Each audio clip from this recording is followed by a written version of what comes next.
in order, and can we have the announcement discussed in closed session, please? The board met in closed session with the conference of legal counsel regarding significant exposure litigation pursuant to subdivision D2 of the Government Code section 54956.9. There's no reportable action. The board also met with regard to public employee appointment pursuant to Government Code section 54957, county council, and there's no reportable action. Thank you. All right, moving on to agenda approval. Oh, yes. Now, thank you. Mr. Alban, will you read this? Sure. Ready? Begin. I pledge allegiance to the flag of the United States of America and to the republic for which it stands, one nation, under God, indivisible, with liberty and justice for all. Mike, will you do the invocation? Gracious Father, we thank you for bringing us here today. Yes. And Lord, we ask for wisdom in the things that are set before us. We ask, Lord, that you would guide us and instruct us in your ways. In Jesus' name, amen. Amen.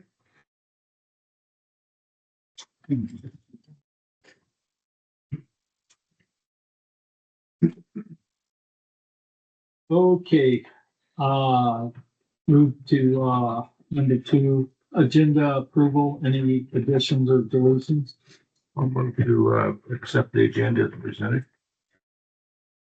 Second.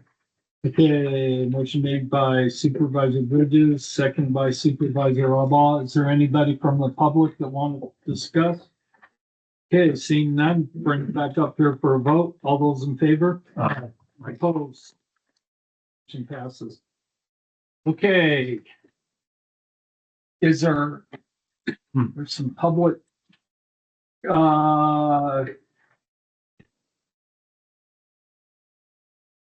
okay, public, comment for items that are not on the agenda.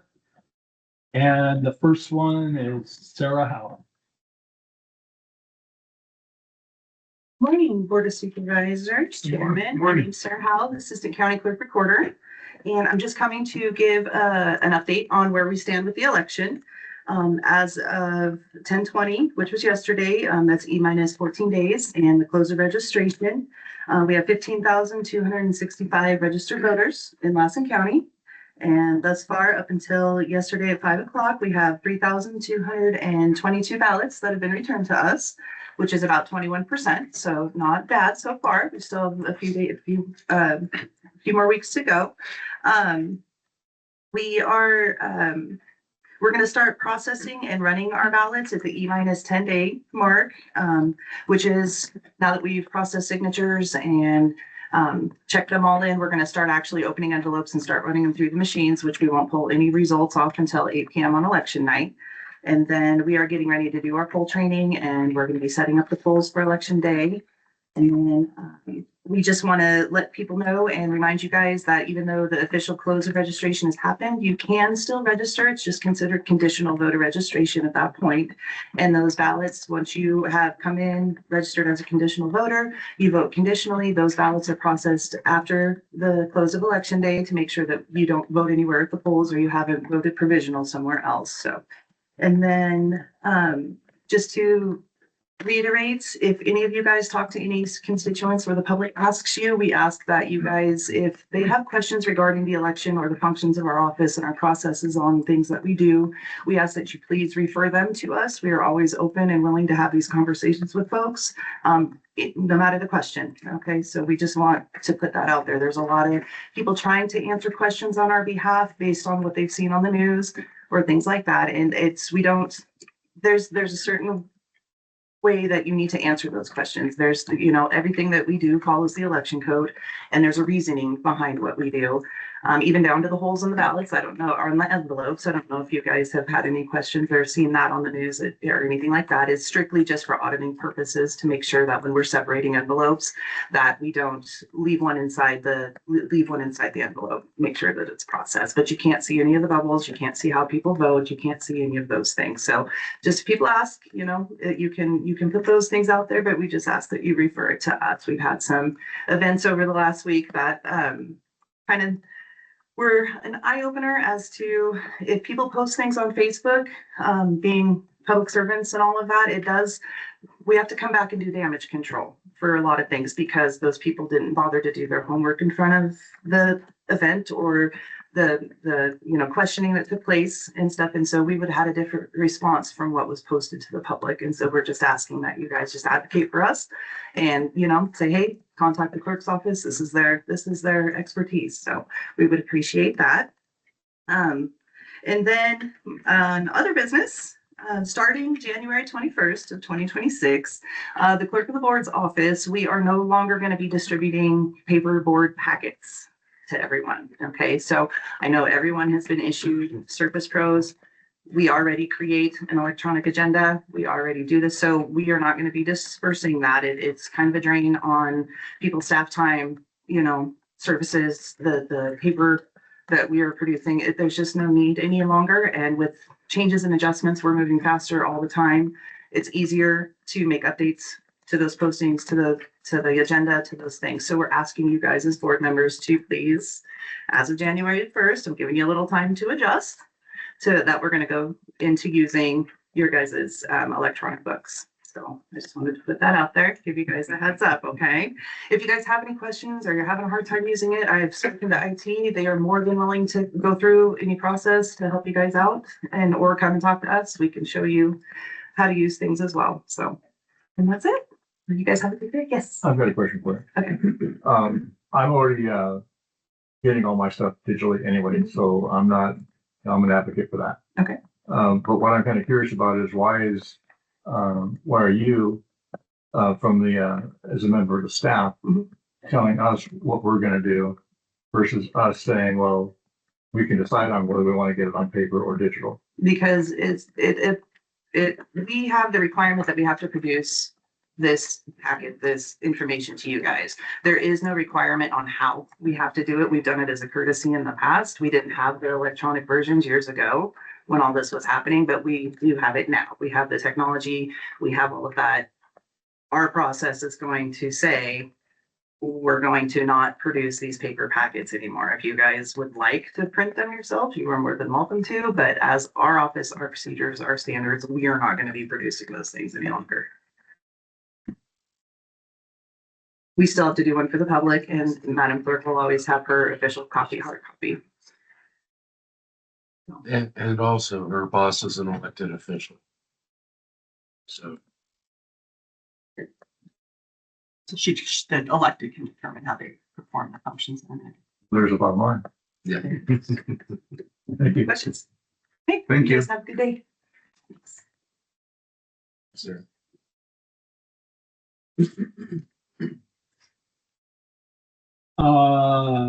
Tiffany.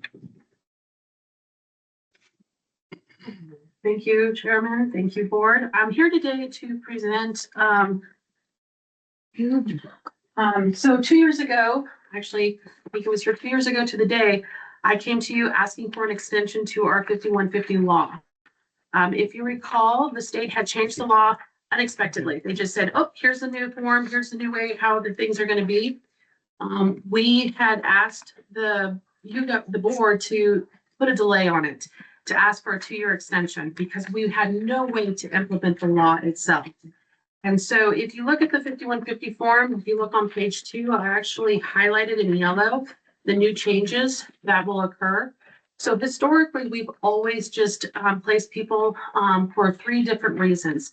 If a person was a danger to self, a person was a danger to others, or grave disability due to a mental health disorder. The law that changed 2 years ago was that we will be allowed at that point to be able to put people on hold strictly for substance abuse issues also, meaning they don't have to have a mental health condition in order to be placed on a hold. And because we didn't know what the implications would be for enacting this particular law, we asked for the extension. We were granted. I thank you guys for that extension, but the extension will cease as of January 1st of 2026.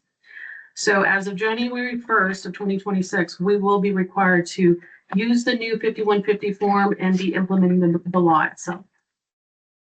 So I just wanted to give you guys an update. I know that we might want to have other conversations about it going forward.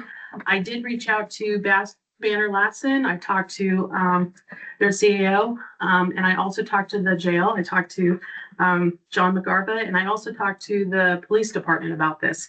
And I think we have still some questions and concerns because this is not a law that we didn't enact this. This is coming from the state. And we still don't know what the implications would be if we decide to move forward with this particular law. Are you asking for another extension or are you just telling? No, there is no extension. The state won't approve it. I have a question. Mhm. In your educated estimate, is this gonna cost the county more money? It could, Do definitely. you have any idea how much? Not at this point. I won't know until we start actually implementing the law going forward. But there's a lot more folks that have drug and alcohol issues and obviously with mental health issues. And, what is that going to look like? And I'm more concerned about the ER, the emergency room. So, Well, and I just want to add to that. So Jason Vial Community Social Services, one of the things that Tiffany and I talked about is the increase of volume to the transportation department. So one cost I can tell you is that we're already looking to increase our transportation department by at least 2 drivers to offset the cost or to offset the lack of drivers and still make sure that we can have 5150s going and do our other important transportations, which include child welfare. So Tiffany kind of approached us about this. We're already making space for it in our budget, and we're gonna probably bring you guys at least 1 or 2 increases for drivers in the transportation department. So just to put that on your I radar. have a quick question. You say an increase in your budget. Can you share how much that increase, an estimate on what that will be? I would say salary and benefits for at least 1 driver is somewhere around 58. 58,000. Correct. And you're talking 2. Yes, sir. That's the state.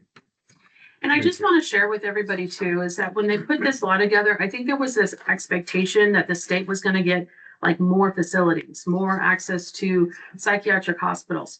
Psychiatric hospitals will not take anybody with drug and alcohol issues. They flat out said no. So in the 2 years that we've been sitting around, there hasn't been any infrastructure that has been built to accommodate for some of these folks. So again, we're looking at possibly having to keep them up at the ER. That's not a place to keep them, obviously, or having to look at other alternatives. And even if we put them in a step down into a residential or detox, you're still looking at a few weeks wait just to get them into those type of facilities. So again, this is just something I'm bringing to your attention. I think, again, we might have more conversation as we go forward, what this would look like in terms of Sure we impact. will. Mhm. Thank you. Thank you. It's a big change. Expensive change. Okay, is there anybody else that would like to have comment on something that is not on the agenda? Okay, seeing none, we'll bring it back up here for unagendized reports. Mr. Albaugh, you want to start us off? Oh, you kicking off me today? Yeah. Let's see, Thursday's a big day, guys. It's her birthday. Aaron, God. Today's also kind of a sad day. Today's the last day we get to have Amanda with us. Amanda, you've done a very good job. And I'm impressed with you. I can't count the number of times you've saved me from myself. Here, you've represented Lassen County well. You've always been receptive and accountable to any questions that I've had, and you always give good, solid answers. I may not agree with them all the time, but you've done us right, and you've done Lassen County good, and we're sorry to see you leaving. I want to wish you the best in your endeavors as you move forward. Thank you. Okay? So anyway, it's been a pleasure to work with you. Thank you. Yesterday I attended a transportation meeting and wasn't a whole lot going there. Caltrans was there. They had a bunch of their people and they were talking about how they have $175 million budgeted for Lassen County for capital improvement projects, and most of it is on 395, and they had a big talk about that. Also talked about the bus and the paratransit, getting the contract with them, and so we're working on doing that. Can I go on? Yes. So that was that. And then, to kind of cap off with what Sarah was talking about, her public comment, just be careful what you put on social media, or don't encourage ballot harvesting and taking other people's ballots for them and collecting them and whatnot. That's just, it's not a good thing to do. So just be careful what you put on social media and what you tell people, and because it makes us all look bad, especially as a county supervisor. So be cognizant of that and just be aware. I'll leave it at that. That's it. All right, thanks. Gary? Hey, I also want to thank you, Amanda. Being self-employed for many years, when a good employee leaves, they leave a big hole. And there's a young man sitting in the room. He's got some big shoes to fill, but you're still leaving a big hole. I'm going to miss your smile, and I have to agree with Aaron. I never called you one time that I didn't get an answer, even when you didn't answer within 10 to 20 minutes. And I know you're a very busy person, and I never took that for granted. So thank you for the years that you served Lassen County. You're an amazing lady. Thank you. Thank you. Okay, on the 15th, I attended a meeting with just Lassen County people from on the Lipska board. We had to divide up the grant funding in Lassen County for the grantees. And that takes some time, but you have to evaluate what they're asking for. There's never enough money to go around, and you have to figure it out on percentages and needs. So I want to thank everybody on the Lipska board. There was 4 other people. I think we done an excellent job. Saturday, I attended the first country hoedown for Lassen Family Services. The best part was Joe Camino and Justin Cadilli did the cooking. But there was a lot of people having fun. I spent some time in their jail.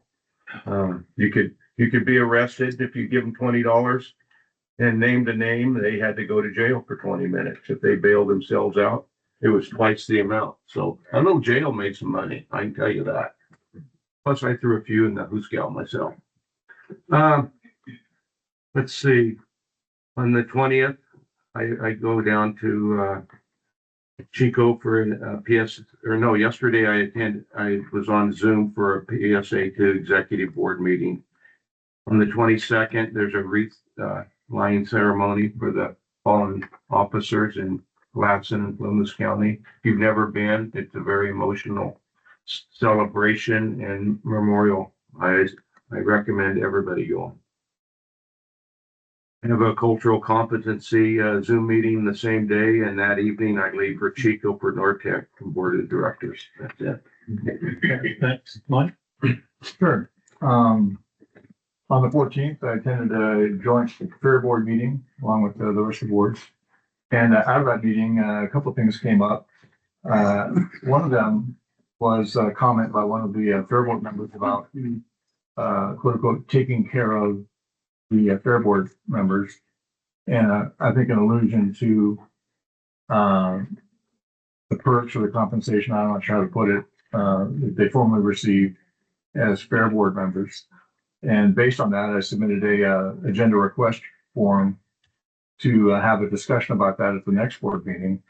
Because we left it off the last time we talked about this, about what would be proper recognition, compensation for the volunteerism that they engage in. And they do a great job. But I also know that not all of us on the board are in complete agreement on how to do that. And so I'd like to have that discussion based on the comments that were made there. And then another comment that was made at that meeting by their treasurer was that the junior fair board had funds that were more or less absorbed into the general fund of the fair board and lost, if you will, to the youth group. And I had a subsequent meeting with Stephanie Harnack to see if the county could develop a separate account within the fair board budget to secure any future funds for the junior fair board and to protect their funding, because that got lost and they didn't get to do some of the activities and trips they planned on taking. And so that's, I guess, more or less in process. And as part of that, I'd like to utilize $1,000 from my discretionary funds and donate that to the junior fair board for their activities. And so knowing those funds will be protected. On the 16th, I attended a fish and game board meeting and discovered that there's been an outbreak of botulism at Levitt Lake. And so far they've collected over 12 to 1,500 dead birds, ducks, and different things out there. And they're doing what they can to kind of mitigate that. And then they're trying to get the state fish and game board to respond to them regarding the wolf issues. Thus far to no avail, but that's their attempt. And on that same date, they added a new commissioner, Clayton Harkness, to complete the board. He's actually an alternate, but that's working for the time being. So pretty cool there. On the 17th, I attended Congressman Lamalfa's Prop 50 event at the Safeway parking lot. Turned in my ballot to the county recorder before I did, and then just attended the event. It was just nice to see a lot of people out there and had dinner with them, and we talked about redistricting and a number of other issues that affect the county. And then on the 20th, I attended a LAFCO meeting where we went over the bylaws and discussed a new community service district park out in Herlong. And looking forward to the presentation by LAFCO today. And then after this meeting, I'll fly out to San Diego to go to a LAFCO training and conference in San Diego. So, and that's it for me. All right, thanks. Oh, we got one more thing. Yeah, go ahead. You know, after our meeting last time, we had the Fish and Game Commission here. There was a couple of kills, confirmed kills of wolves up in Beaver, and then the next day they had another one down in Dixie Valley. But anyway, in that process, I was able to talk to Nate Leibel, who's the wolf expert biologist. And I asked him how come he hadn't come down to the Fish and Game Commission. And he was, he'd been invited 3 different times. And he said, well, one time he was in the field and another time. The next 2 after that, he's been told to stand down by his supervisors. And because he wanted to have some of his supervisors there to come with him, and they wanted a list of questions to ask. And I mean, it's just, it's just silly that they would even go that way and do that. I'm bad as you are, Tom. Yes. So anyway, so that's For being Stonewall. we're just being Stonewall. Yeah. So that's it. Go ahead. All right, thanks. Okay, yesterday I attended the LTCA meeting and the LCTC meeting.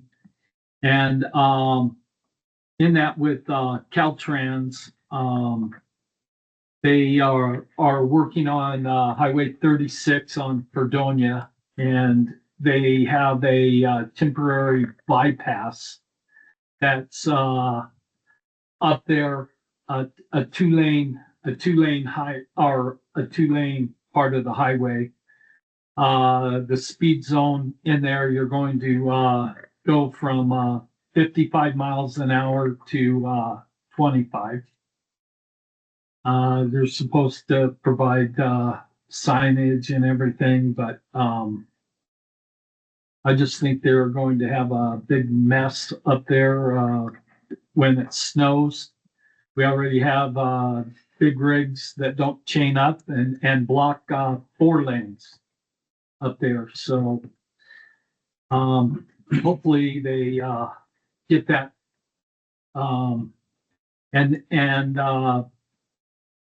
it sounded to me like it's going to be after they get this, then they're going to have a 3-year study and another couple of years of design and development. So it's not going to be an overnight fix. So and I also attended the LAFCO meeting yesterday too. Today I have a air pollution meeting. On Monday, I attended by Zoom the PSA2 meeting with Supervisor Bridges. And And then on, Wednesday, I have a TOC, meeting at 10. And, also I want to reach out on the Lassen Crime Stoppers. I've been purchasing some tickets, and I was lucky enough to win a Yeti cooler from them, from Good for you. So, yeah. All right, and that's all I have.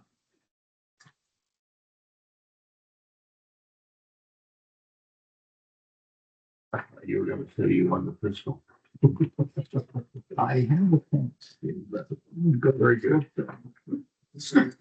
okay. We are going to move to D. For the recognition and present an award to Mark Dickerson.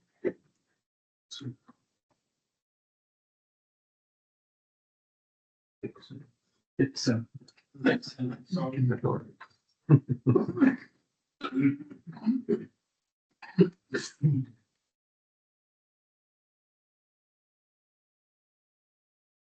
Hey, Mark.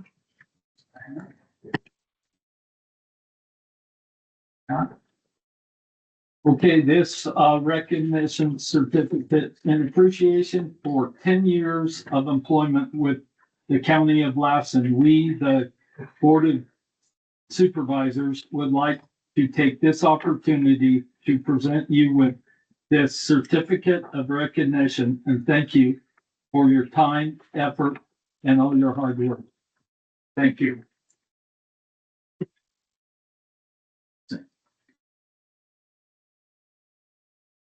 Okay, before you go, Jason Vial, Community Social Services Director. Very seldomly, we talked about it earlier, very seldomly do you guys actually see the face of our amazing transportation team. This is one of our excellent drivers. We have 3 that are actually moving on to their tenure, but we have 1 here to pick on today. So let me just say, Mark is one of my just favorite people to run into at the start of the day. Mark is a hard worker. He never stops and he never says no. And whenever we need somebody, he's always the one that goes above and beyond. So I'm extremely grateful. I did not recognize how many years of service we've got out of Mark, and I hope that we get a couple more. But we really couldn't do it without him, and we couldn't do it without our transportation team too, which, like I said, are also getting 10 years, but are not here today. So just a shout out to them. They do a lot of work. You seldomly see them here, and you seldomly see them out in the public, but they're behind the road, and they're making sure everybody gets to where they need to go. So again, I'm very grateful, and thank you, Mark, for all your hard work. Thank you.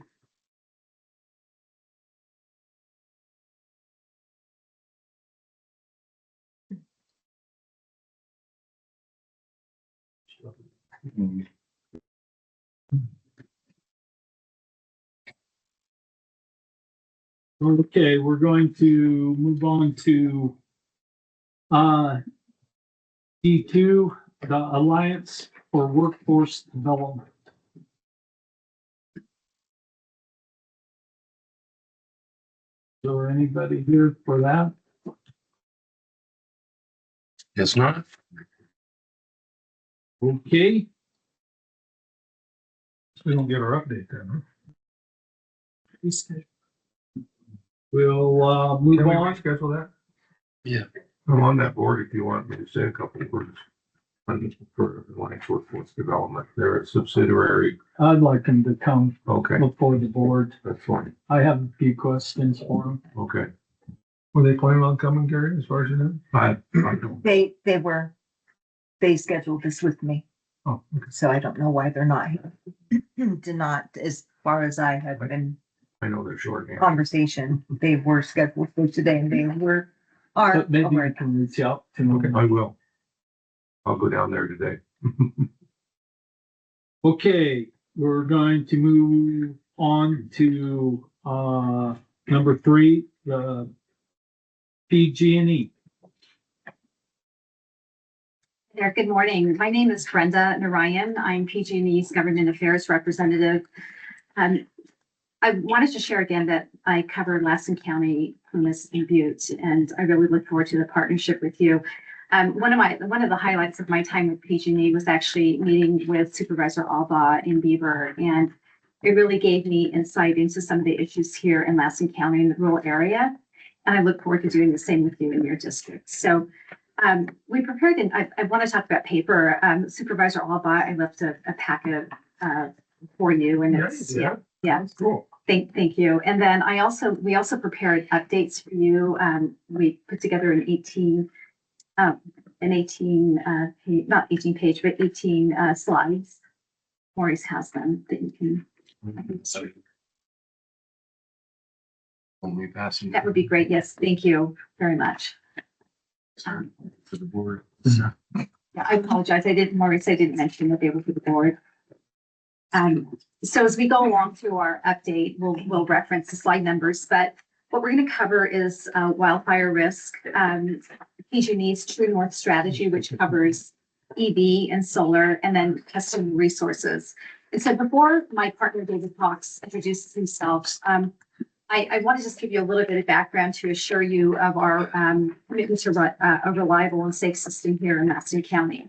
And so on slide 4, we're just going to cover our presence here in Lassen. I realize it's been a while since PG&E has been here to provide an update. So in terms of just setting the framework, PG&E inspects and maintains transmission circuits here in the Susanville area that feeds ELMUD. And then we coordinate monthly with ELMUD, NV Energy, Cal ISO on the Skedaddle substation project. And this is a project that intends to interconnect with both PG&E and NV Energy systems. And then finally, we do serve under 600 customers distribution customers in Beaver and New Beaver. And I spoke with our superintendent earlier this morning, and you will see a lot of activity there right now. We're doing pole inspections and just some maintenance work. So with that, I'm going to turn this over to David Hawks, my partner, to introduce himself and to cover his role and talk about wildfire safety risk. Good morning. My name is David Hawks. I'm a public safety specialist with PG&E. You probably remember my predecessor, tall gentleman, Jeff Lee. He was in my role before me. He's going to be retiring at the end of the month, so I'll be assuming his duties here in Lassen County. A little bit about me. I retired from CAL FIRE after a 31-year career in Butte County, and have for the last 5+ years have had Plumas and Butte County under me as public safety specialist, and I'm now going to assume Lassen County. So looking forward to that. So on slide number 6, we have a little bit about PG&E's high fire risk area, and this map that you see is somewhat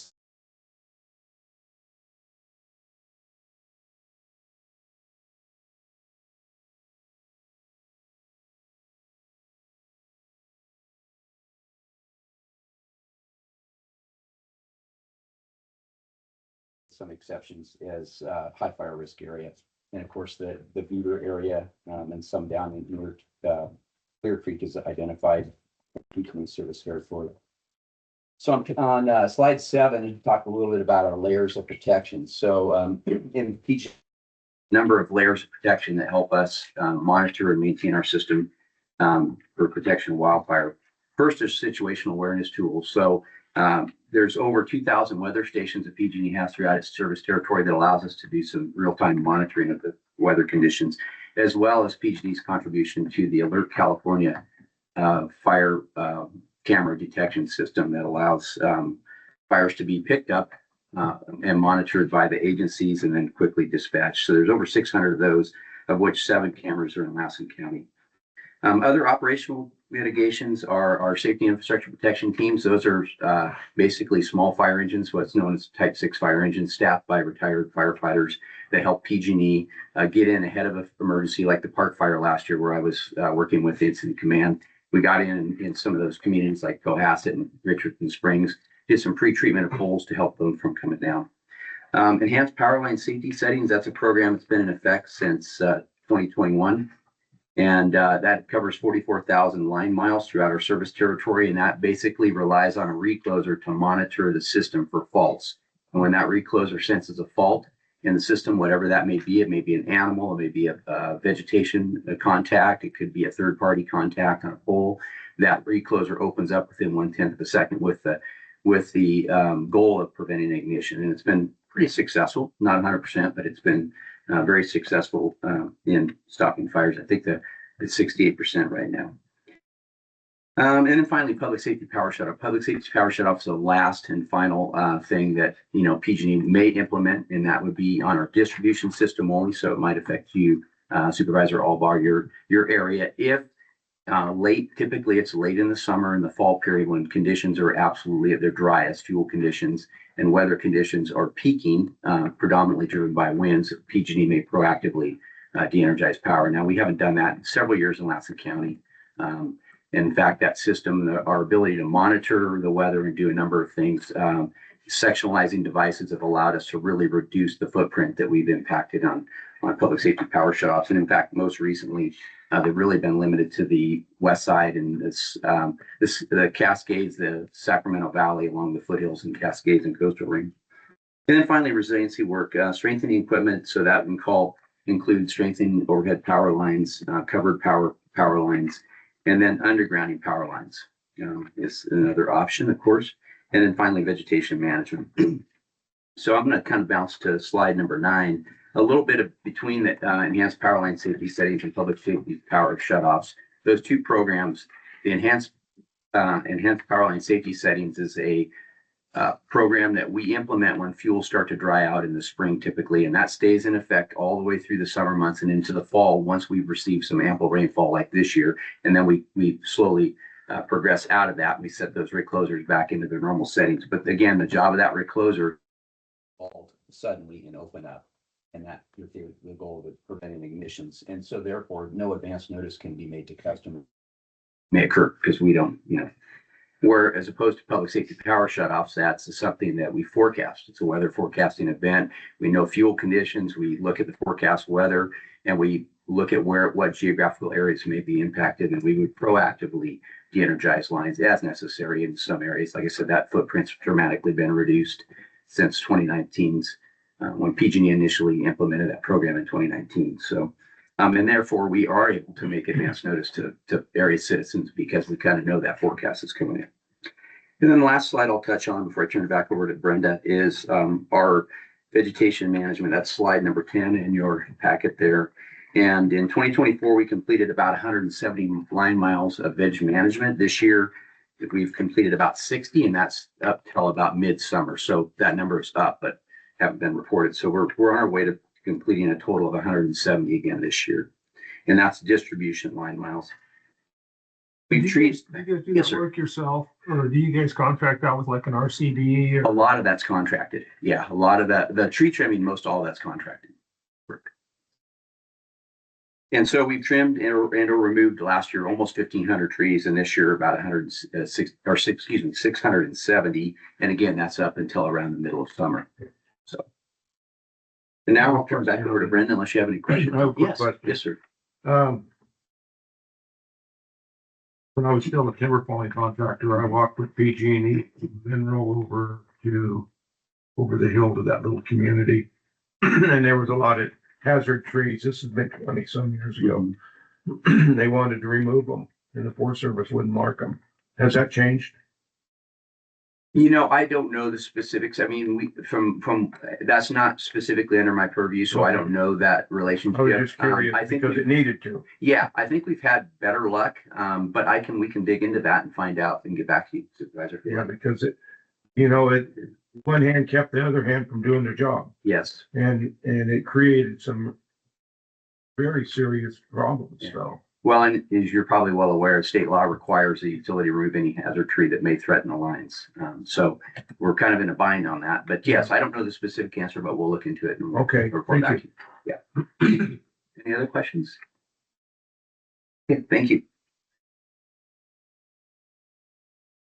So I'm going to transition to slides 12 through 14. And let me talk to Maurice about Richmond, where he did ask for an update on PG&E's EV program.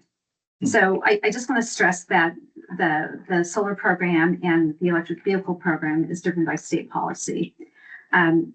So to start with, this actually falls under PG&E's True North strategy. Some of you may have heard about that. And what I also want to emphasize is that we do have subject matter experts at PG&E that can meet with staff and with you as well to talk about specific programs for Lassen County and to give more granular information about how these actually apply to Lassen County. So I want to stress that as well. So with respect to the True North strategy, one of its key components is to create an architect to decarbonize energy systems. And that's, again, driven by state policy. And so PG&E is committed to achieving a net zero energy system by 2040. And this is 5 years ahead of California's requirement to 2045. And as you know, the state adopted a policy for all new passenger cars to be zero emission by 2035. And so PG&E, as part of its commitment, plans to power about 3 million electric vehicles across our service territory by 2030. And for perspective, and looking at numbers from June 25, we were shy of 900,000 so far this year. So we're about 1/3 into that goal as of now. And again, PG&E has a program called, on slide 13, EV Advisory Services. And this is where I think it would be helpful to have a specific discussion with our subject matter experts to talk about what we can do here in Lassen. And then I also wanted to just briefly cover on solar. Supervisor Alba, you had some questions about solar. And I won't go into details, but we do have, just with respect to our interconnection program, to date, we've connected about 900,000 solar customers. And again, this is with the intention of supporting rooftop solar, utility scale solar, and battery energy solar to achieve the state goal of 100% clean energy by 2045. The news has reported lately about a recent program, the solar billing plan that was adopted by the PUC, net energy metering 3.0. And so we're in the process of implementing that. And that's raised some questions about rate and just the equity between non-solar customers and solar customers as well. So with that, I wanted to just briefly touch on customer resources. There are the upcoming general rate case that PG&E and other utilities, I'm on the customer resources section. The general rate case has raised questions about PG&E rates. There's a public hearing process that utilities must go through. And so the general rate case period is 2027 to 2030.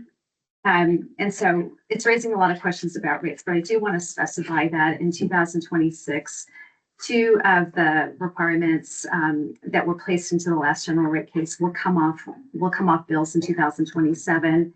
And then as a standalone, the proposed general rate case would be about 3.6%, but if approved, rates will be flat in 2027. So there's some just questions about rates at this point, but I want to stress that.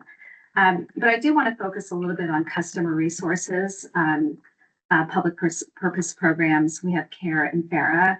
And I did look, as Supervisor Alba, I looked at some of the data of participation for your area, which this would apply to. And I do see opportunity to actually kind of close the gap. So I printed out hard copies of the application and just information about the programs to hopefully kind of generate some participation. So with that, we're happy to take any questions. I do want to just make one more comment about the partnership and the relationship that I was able to work with Maurice and Sam this year and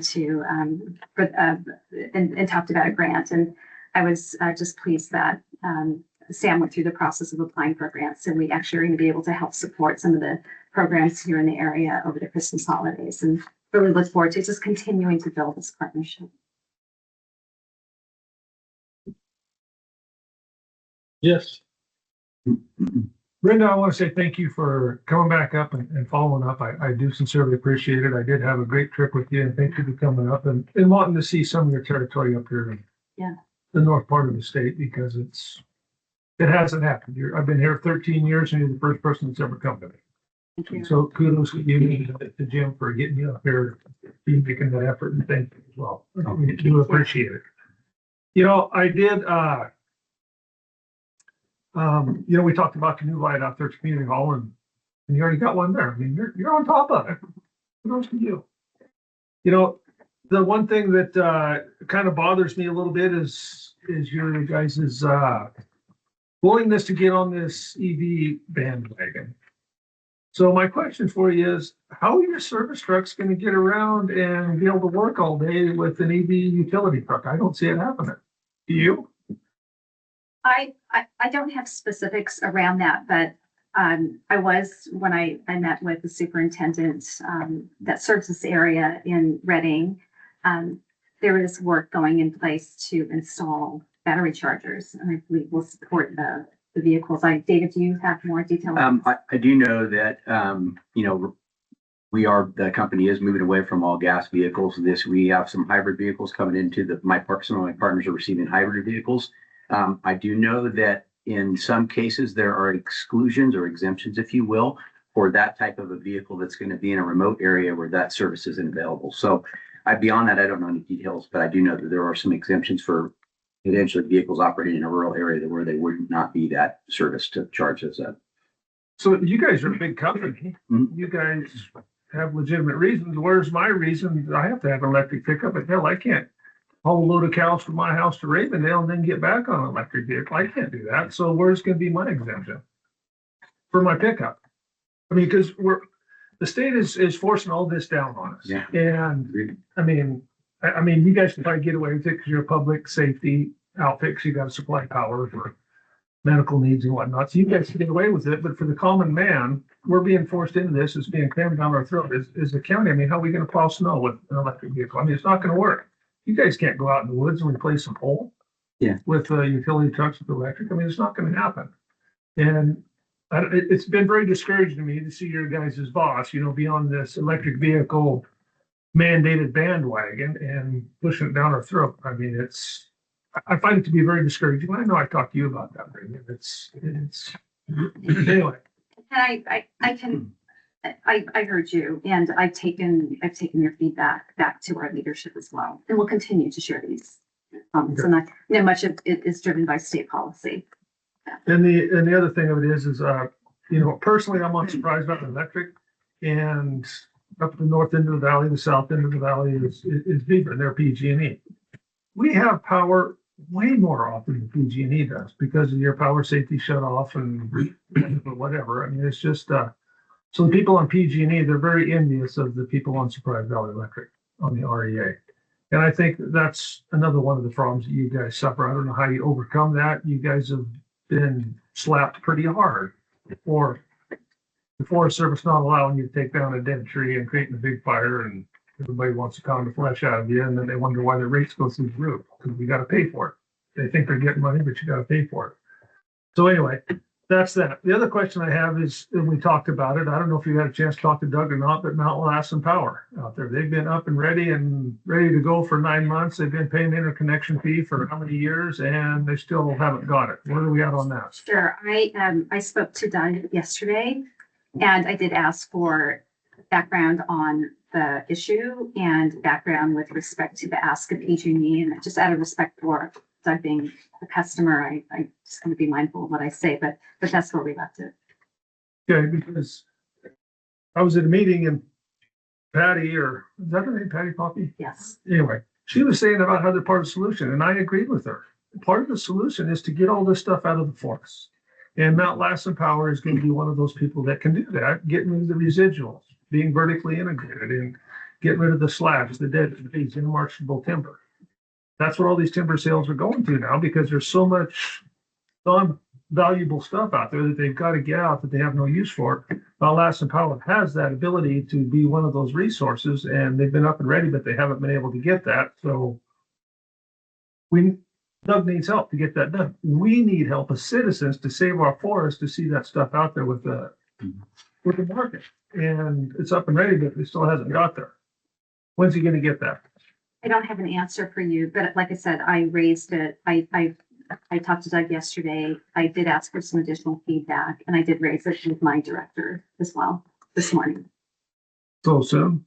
I can't give an answer. I don't. It's complex. I've had it just in my role, supervisor, receiving escalations around interconnection, we have a specialized team that we raise escalations through that actually have details on the various customer specific projects. So I don't have an answer for you because a lot goes into what's required for an interconnection and compliance requirements. So I couldn't give you an answer. But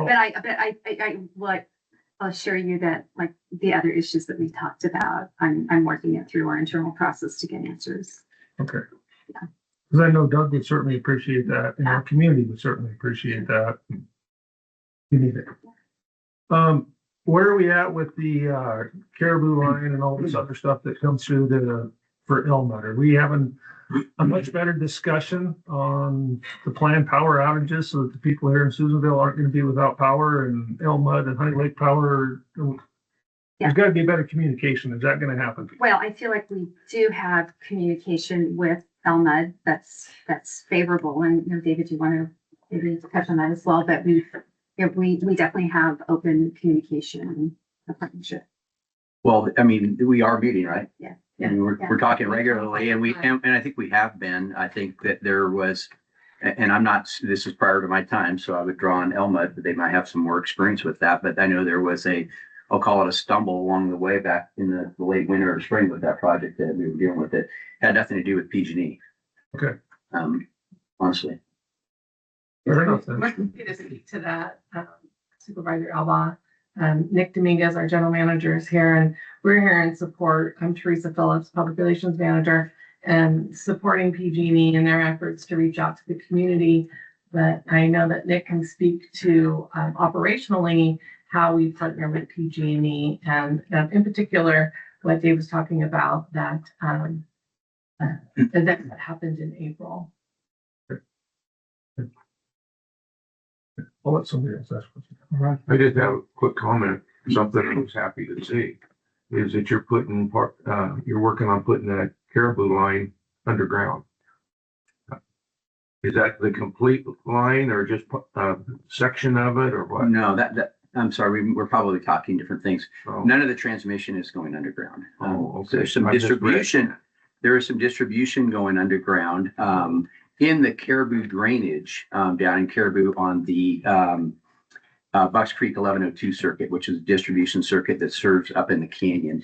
That's going underground, but none of the transmission that comes in and feeds Elmwood at Westwood is going underground. Okay, because I had read the Caribou Road was closed because they're putting the Caribou line underground. Yeah, and to clarify that again, that's the Bucks Creek 1102 distribution circuit that serves the Caribou Road area. Sorry for the confusion on that. Well, now I'm disappointed. Sorry about that. Thank you. Yes. That's it. Okay. I'm good. Thank you. Okay. Kurt, go again. Yes. Speaking of underground, what do you guys cost to go underground now? I don't have that figure. I don't know what it costs us outside of my. You guys were at 3 million. I don't have that number as well. I can get it to you. Would you please? I mean, Sure. And why it costs 3 million a mile?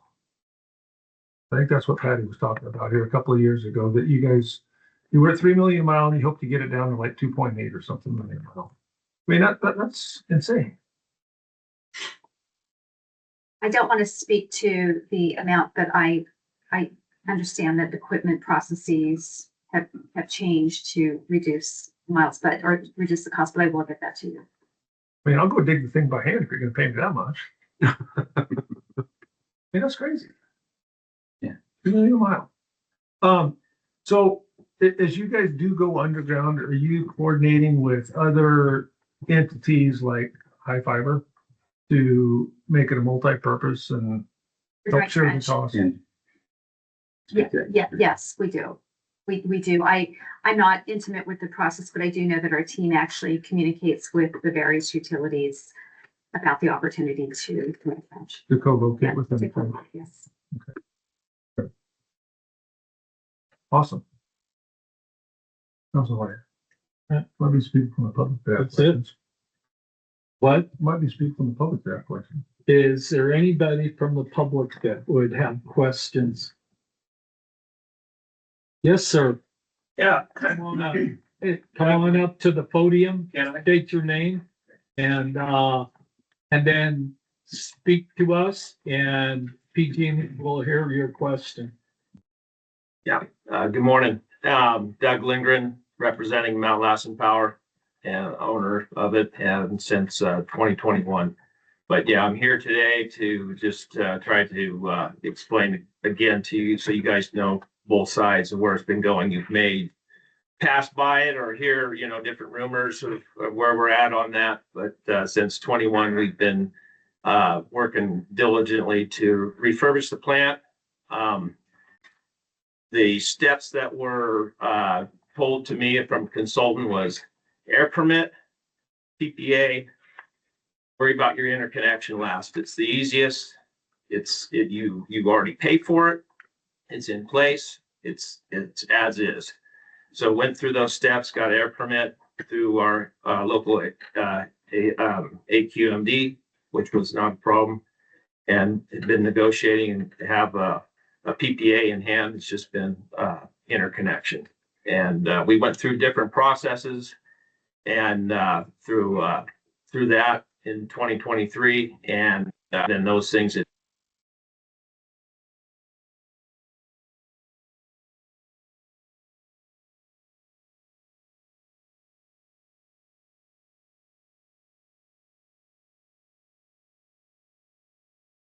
that we pay every month that tells us that we have an interconnection agreement contractually.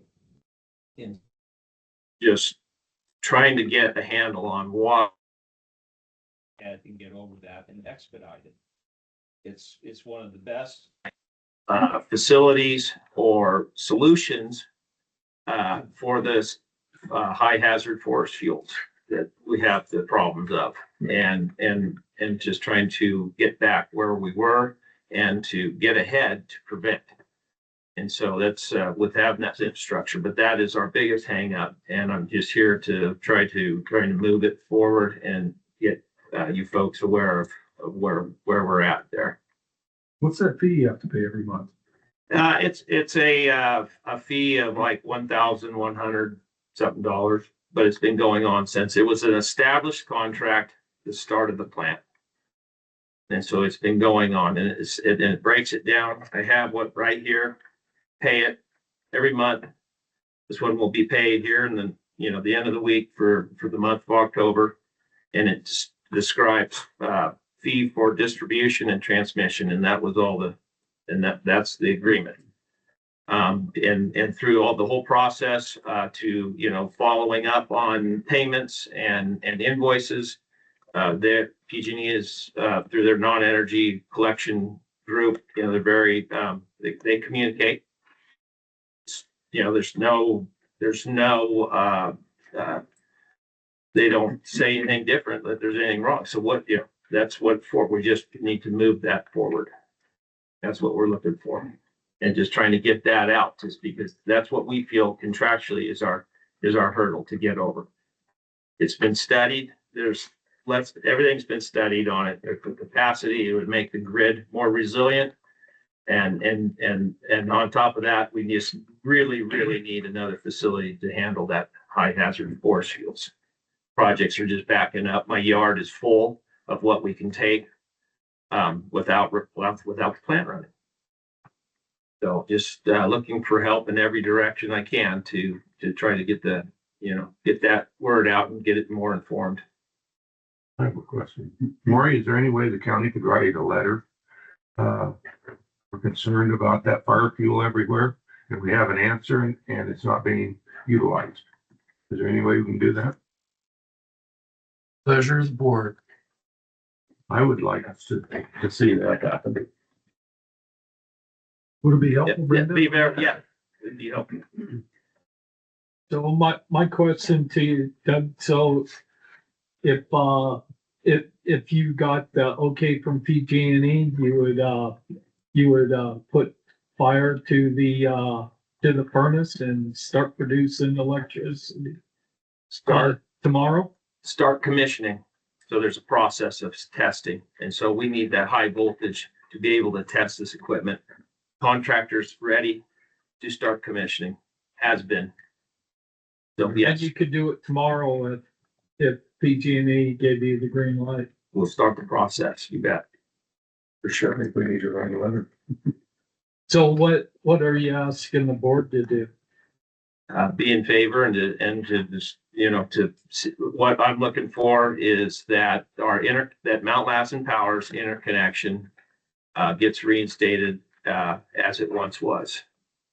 And that's with the capacity and the rights. That's what we're looking for, is so that our rights for that contract to be fulfilled and, be recognized back as it once was. And then we can have the capacity and model, run that plant as it once was with the interconnection. Supervisor Scan. Is that an issue to be addressed with PG&E or with the board? I mean, I'm looking for how we can help you, but Yeah, is that a PG&E issue? I'm looking at the board for help and I wanted to be here just to be able to give you a little bit better of an update, on where we're at on this side of it. And if there's any way we can move that and be able to put, so Well, I'm pressure from PG&E, but they're engaged. But it's where, it's like, I guess the same old scenario, it's identified as an emergency to pick up these high hazard fuels. So it's like your fire trucks aren't just lollygagging to the fire. So where's the emergency? Where's the initiative to get this thing through? We do have procedures through CalISO and as a emergency interconnection process, and we're moving on that, which it would give us 6 months, and PG&E's involved in it. But it's got to get moving as it once was. And not only that, why does it take all of that when you have it in place and we pay for it? So a letter would be directed from the board to PG&E in support of what I believe so. get PG&E to approve it. Believe so. Is there a specific person that in PG&E that this needs to go to, or do you know? I think we go to Brenda for that. Or address it to me, Okay. and I can forward that to our customer department. Any other questions? One other question. So, how many jobs is this plant going to create for Lassen County? Yeah, the plant itself would be anywhere from 24 to 26, and indirectly would be probably 80 for all your fuel supplies, your suppliers, your trucking, your logging, your chipping, all that other stuff. So you'd be in the 100, almost the 100 range. And if you go real deep indirect, I mean, with our contractors that we're bringing in, they'll look for, immediate help too, at local contractors where they can fill, and that's businesses and lodging and everything else, because this is just such a specific, type of work for those contractors to come in. Thank you. Thank you. Thank you. Thanks for your time. Brenda, you want to come back up? Anybody else? Any questions for him? So does that sound appropriate, Brenda? I mean, would it be appropriate for us to write a letter to you in support of Mount Lassen Power and? Appropriate. It's up to the board to make that choice, but I just want to reiterate that a letter, our team has to really kind of dissect and look at the background about the request. So I know a lot goes into it. So I don't want to say that a letter would trigger approval. I just want to be clear about that. But I think we would take the letter, absolutely, and I will submit it to our customer team. And then once I get the customer information from Doug, I wrote him last night, having the specific account numbers will actually kind of help our team do a quick dissection of where things are. But I will escalate this. And I wrote our team about this already, but I do need a little bit more information. Do you have Doug's contact number now? Yeah, I already emailed her some information this morning. on her side. And I want to say thank you, Brenda, for bringing me these. You may have to talk to me and tell me what all these things are. I'll have to look at them. I haven't opened up and looked at them, but anyway. I do have another update that I will text you so I can include in that what's in the envelopes. Okay. Okay. Awesome. I think that's about it. Once again, Brenda, I wanted to say thank you for showing up. I mean, It's a pleasure. Happy to be here. We're happy to be here. You as well, thank you. And this is just the beginning of our partnership. so one other question. What's your guys' relationship with, do you guys have a good working relationship with the Forest Service and BLM? Because I know you guys' line transfers their properties. I mean, is it a good working relationship, bad working relationship? I mean, I'm thinking of the Lassen National Forest. Well, I can't really answer that because there's so many different aspects of PG&E. We have, transmission vegetation and they are working with things. We have right-of-way people. So, I know we communicate and I think it's safe to say that we communicate with those agencies. I don't know what the relationships, relationships are really based on individuals, right? Some people, so I can't address every relationship. I don't really know. But to your question earlier, Supervisor Bridges, and to yours, Supervisor Albaugh, we'll look into it and kind of get a feel for, hey, are we hitting any stumbling blocks, especially with, say, the Lassen National Forest, where, that have the lands in your areas. And I would encourage you guys, if you guys are having stumbling blocks, to come to us, maybe we can help facilitate some, because everybody has to have power. And yes. I can't say that we are, but we'll look into it and we'll. Okay. If you do, I just want to encourage you to do that. To reach out to us to help us help you, and it goes full circle. Thank you. Thank you. All right, thanks. All right, take care. Thanks, guys. Okay, with that, we're going to take a 5-minute break. Okay.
Okay, we are going to D for the Lassen County Local Agency Information Commission, known as LAFCO.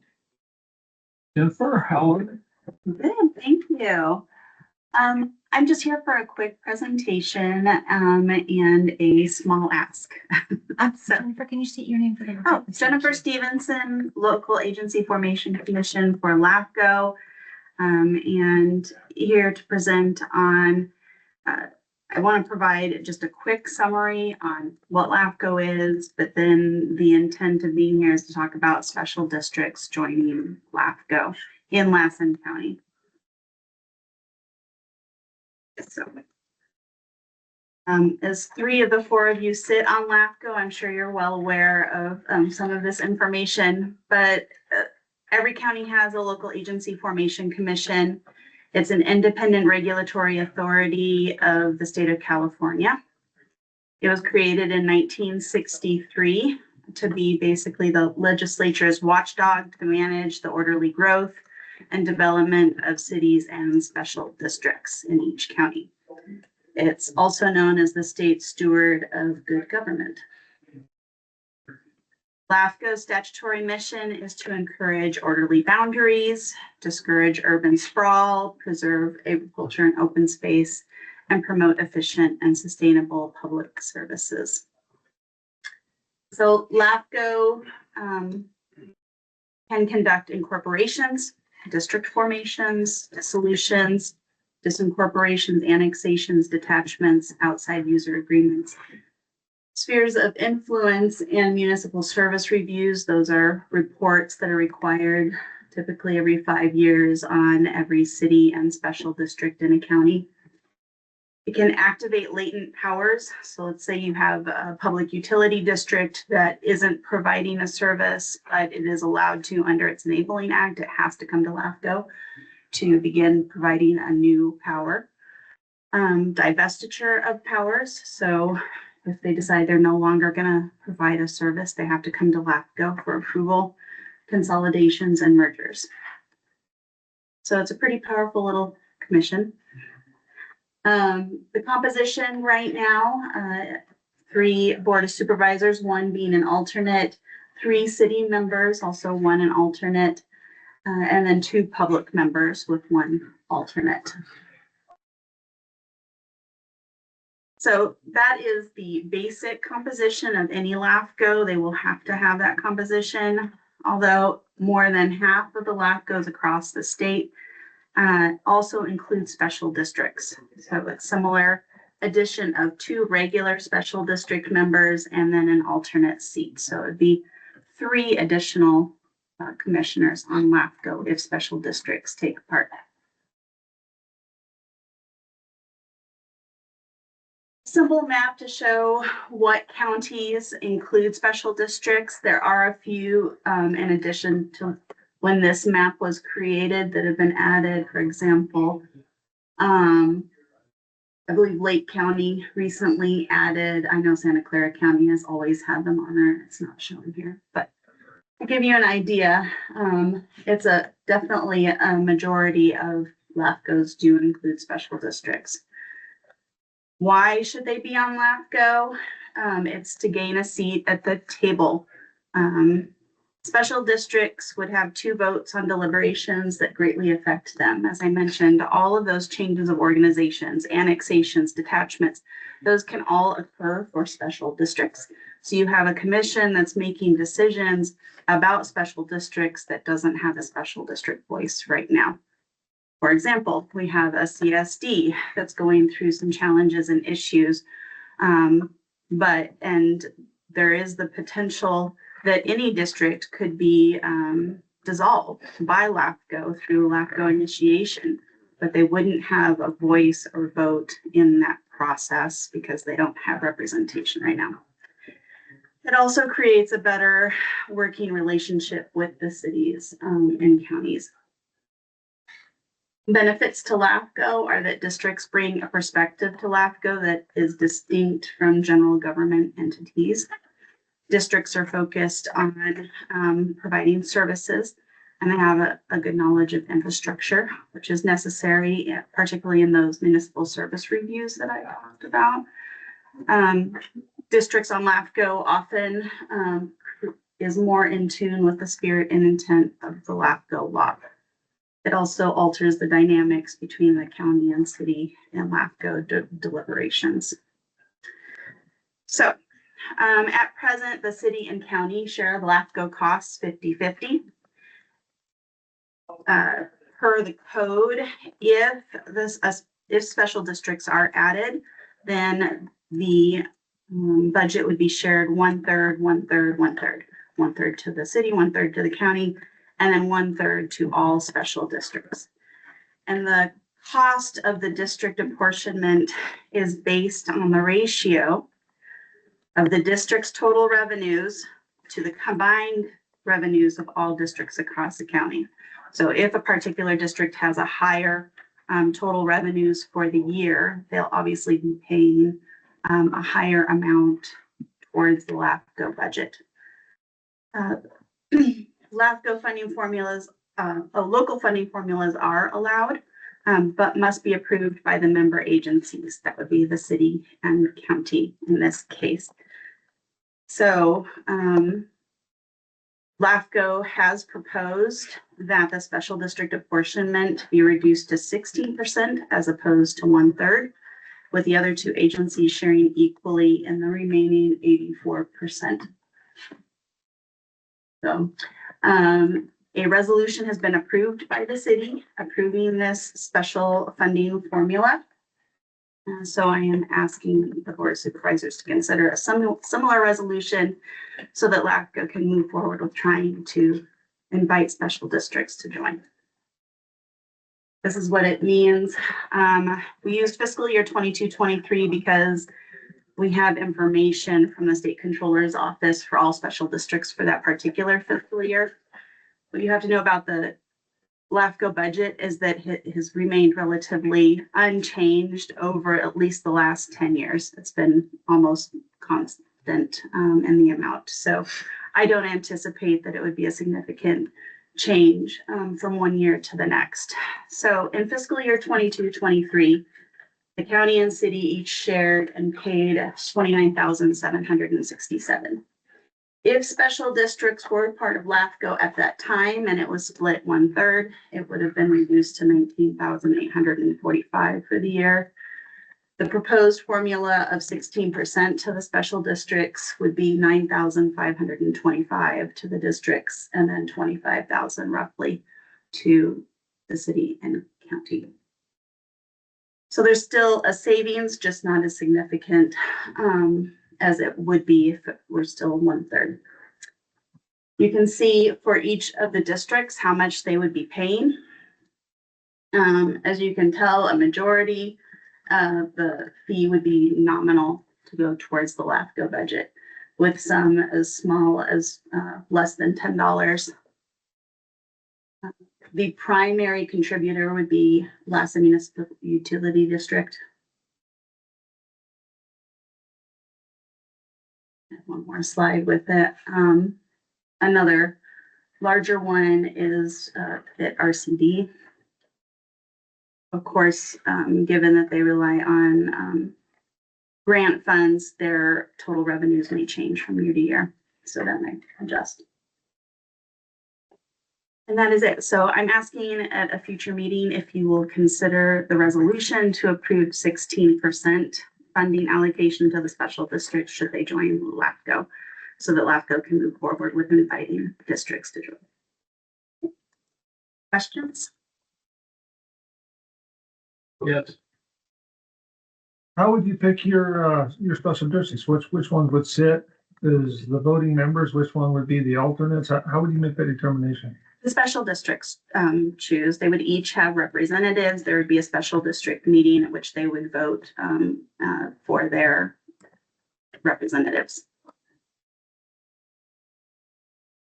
So each district is going to have one vote One vote per Each- district. per district to choose the representative. There can be special agreements. For example, in this case, if all of the districts agreed, because Almed is footing a majority of the bill, that maybe they would have a constant seat on LAFCO, and then the other seat would go to another elected district to represent them. So that is a possibility, if that was the point you were moving towards. Well, I mean, I've always found that diversity is very important.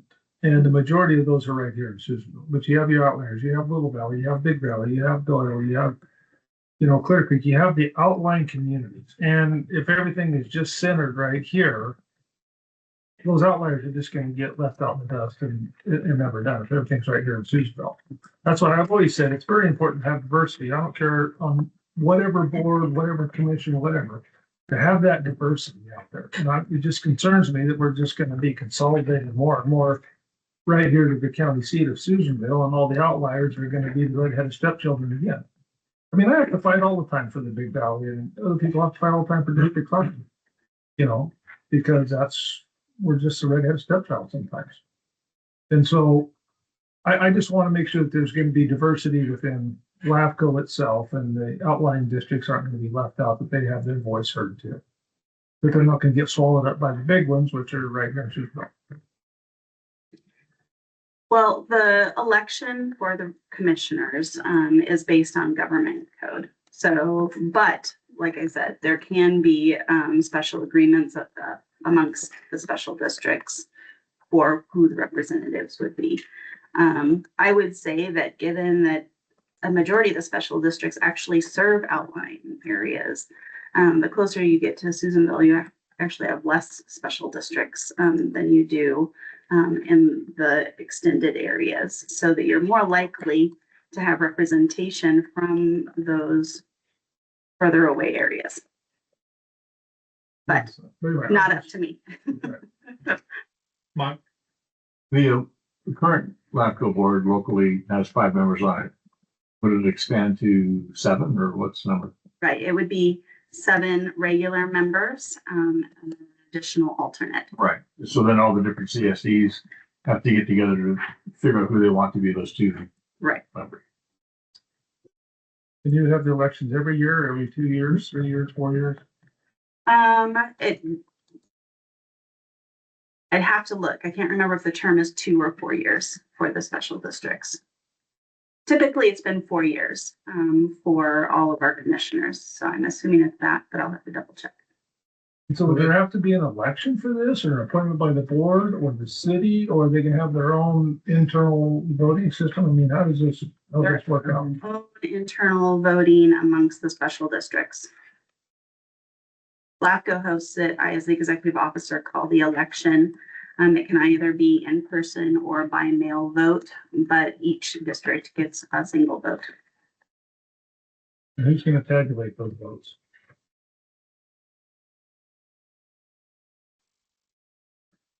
Would be me, because I'd be calling the election. That's also per government code. So that's legal. I mean, I'm just trying to save problems. Okay. I don't have any questions, but I really you answered the questions I had when Aaron asked his. And I think that is a very legitimate request. And I back him on that, because our rural areas are the ones that they pay a price for being rural and small. And when it comes to what's fair, I have to agree with what Aaron said. I mean, I really do. It's nobody wants to be a redheaded stepchild. Are you knocking the redheads? Know your audience. So did I. Anyway, that was my remark. I think it was worth hearing the same thing from 2 supervisors. So thank you. So another stupid question. Are you going to go to all of the special districts meetings and explain this to them, what you're looking at doing and the reasons why and the importance of it, et cetera? Because that's a lot of meeting stuff to go to. So not every special district, no. We started this process a couple of years ago and didn't receive much in the way of a response from the special districts. Realizing that our mailing list was comprised entirely of general managers and the word was not being spread to the board members themselves that would have to consider voting on whether to join LAFCO or not. We've compiled a new mailing list to ensure that all board members are informed. I have attended a couple of CSDA meetings for Lassen County to get the word out. I have asked for the assistance of a couple of special district members, in particular, Sandy Robinson from Herlong. So she is leading me in spreading the word. One of the other primary issues at the time was the fact that it was a fiscal burden on some of the districts, the way that it's calculated. And that's why I'm here asking for it to be lowered. So you can imagine if it were doubled, LMUD would be paying, close to $14,000 if it were to stand at 1/3 funding. So that was another issue. So not every district, but we are trying to do a better job of ensuring that all board members are informed of the issue at hand. So the next question is, okay, so you're gonna have Elmwood on there because they're the big, the big players, so they're gonna get their automatic seat, I guess, because they're paying the most. But then your next biggest one is probably the Herlong Public Utility District. So now you're just gonna have 2 utilities on there so that the fire districts and everything else. I mean, you gotta have diversity amongst your members too, not only from the size of it and the location, but diversity. You got your cemeteries, you got your fires, you got your RCDs, you got,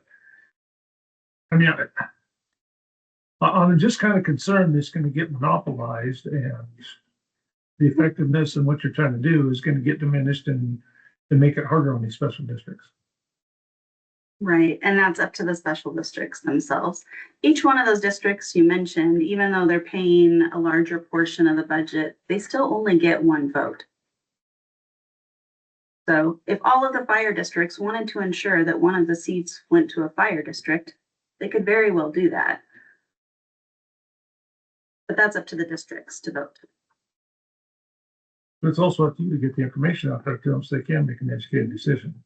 That's why I was asking for you to go to all of them or what you're gonna do. So maybe I should back up and explain the process. This twofold. One is first LAFCO issues an invitation and each of the districts either adopts or does not a resolution saying they would like to be part of LAFCO. If a majority of the special districts adopt that resolution and return it to LAFCO, then it begins the election process. So it's a 2-part process. So the first part of the process is what we're trying to do is just getting them to vote to say they want to join LAFCO so that special districts will join, and then we'll have the election process, and that will be a whole nother education process as well. So is there a percentage of the districts, you have 2/3 of all the districts have to be affirmative of it, or half of them, or just? Simple majority. Just a simple So majority. one more than half. Mhm. How many districts are there? I'd have to go look. 20 something. 28. You have to get 15. If there's 20, you have to 15 want to do this.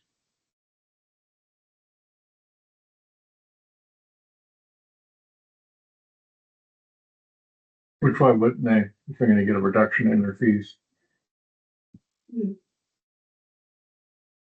Reduction in their fees. Well, I mean, they were gonna pay 1/3, now they're gonna have to pay 16%, They don't pay nothing, It's gonna cost them. but they get a seat at the table. That's the big thing, and some of them really want it.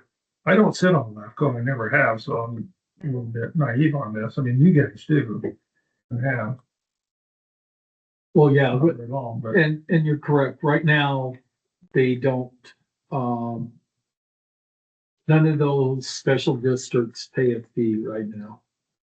But they don't But have they any say have either. came, there's been a few that's came to the LAFCO meeting and asked us to consider having a special district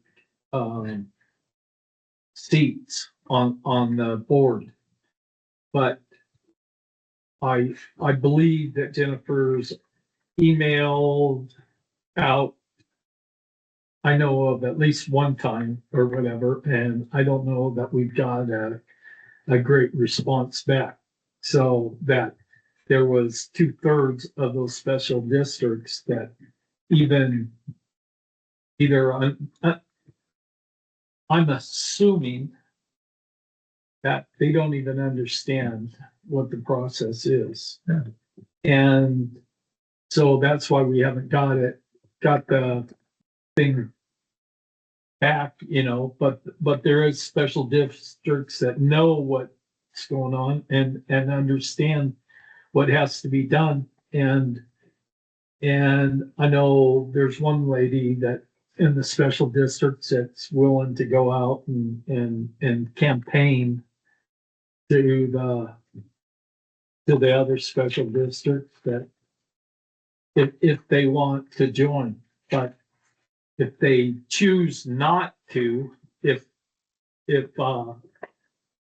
it's not over 50%, then LAFCO will remain the same, correct? So I mean, most of the small districts, I mean, Big Valley probably, if they don't understand, they're not gonna want to just pay that $11, giving it to somebody that they don't know or whatever. So, but It's a good thing. it's just I don't know that I don't know if we're gonna get our 50% margin. The way the response has been.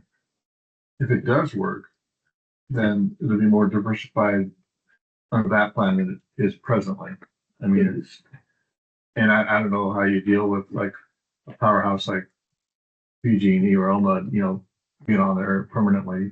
I'm sure they could figure out some way of like rotating it or, I don't know, but it'll still be more diversified under this plan than it is presently. It would be. But each of the districts have one vote. So Right. Elmud is one vote. Right. So they have to convince all of those other districts, hey, I'm your guy. And whether that happens or not. But, I mean, I don't even know if they want to top up $6,000 when they're struggling now. Don't know till you try. Yeah. So, but it's been an ask from other special districts that we put the word out for a special district to sit on the seat.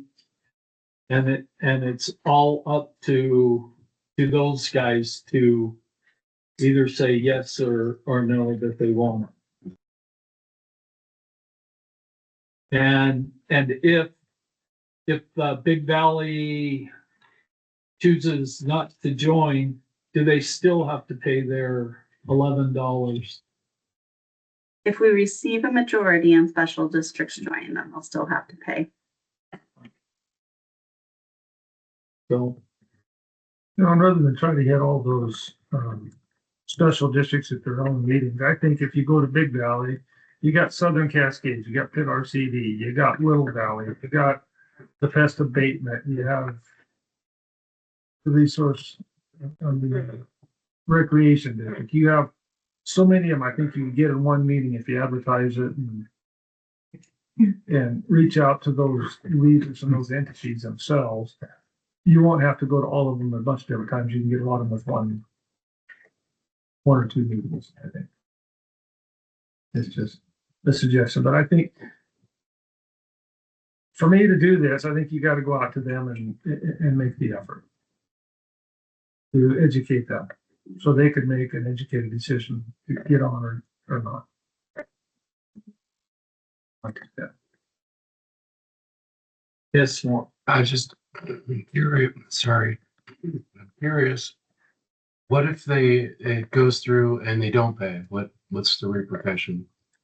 It's up to the auditor to collect, the resources. There's no LAFCO response No, per se. there's no after response. That's what the government code says.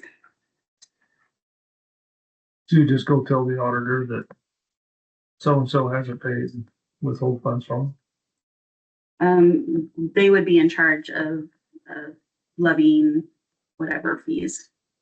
And in fact, they'd be in charge of calculating, how much, to levy and from year to year and sending out the bills.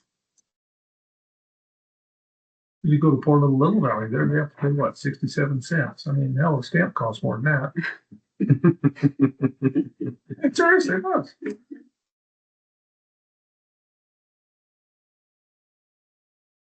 Send back 2 eggs.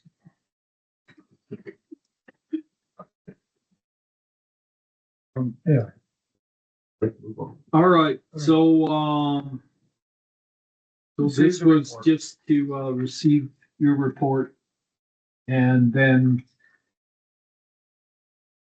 your ask is that we bring it back another time for a vote.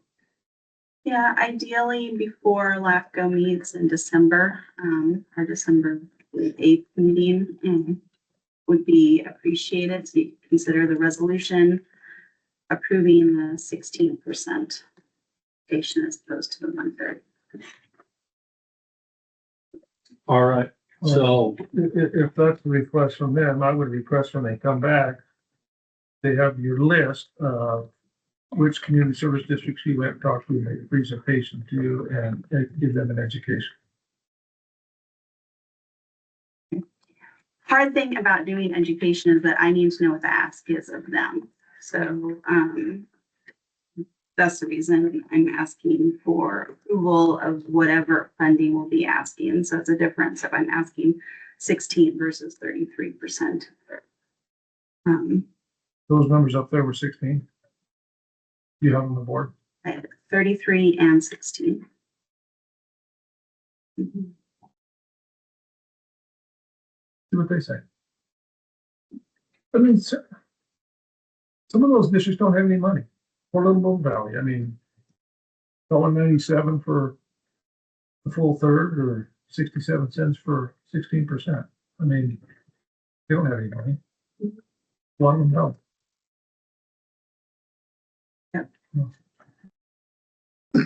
okay, so do you guys want to formally put it on? I do. Okay. Right. And Yeah, I mean, I want the report back when we come before it comes on the agenda. Make sure she has the information for you. all right, thank you. Thank you.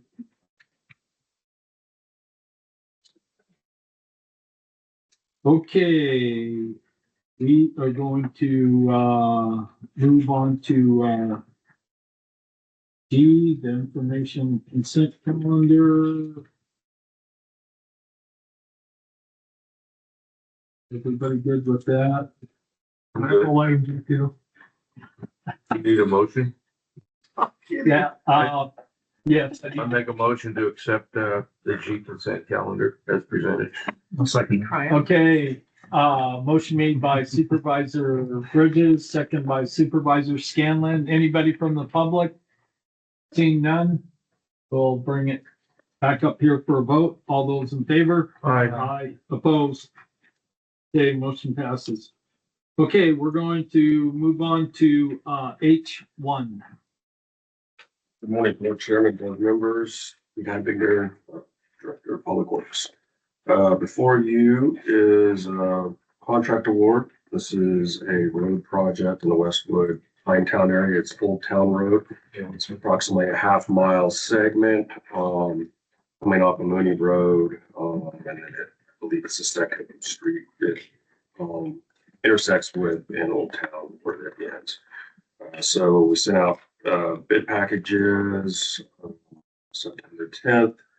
We had requests for 3 packages, 3 bids received. The 3 bidders are listed there. The low bid was Diggett Construction in the amount of $545,192.50. Bid was responsive. The recommendation is that the bid be made to Diggett Construction. Additionally, authorize the Director of Public Works to sign the agreement. I believe it's already been approved by County Council. And also to authorize change orders up to 10% for $655,000 for that project. We're not expecting to be able to do the entire project this season. We're running or whether to work with for paving, but there is 2 culverts that need to be replaced, so we're hoping that we might be able to get those done this year, and then when it kind of the first project, the gate in the springtime that we can do it then. We're only expecting maybe a max of 2 weeks, and actually if the culverts are done this year, it'll probably be only like a week to do the project at the most for the paving. It's going to be a little bit of a pulverization and then an overlay. So it's a pretty quick project once it gets rolling. So, are there any questions? Is this the section of road everybody's complaining about? Yes. And it's a half mile for $500,000. That's the flight miles. Crazy. Mm-hmm. Which goes back to what I was saying yesterday in transportation with the step fundings.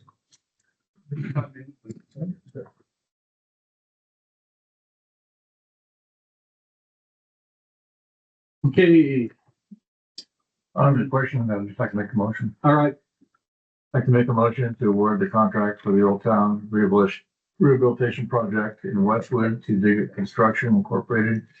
The qualified bidder meeting the specifications, the amount of $545,492.50, and authorize the Director of Public Works to execute the agreement upon approval as to form by County Council, and authorize the Director of Public Works to authorize change orders up to not exceed amount of $55,000, approximately 10%, for a total contract not to exceed the cost of $600,492.50.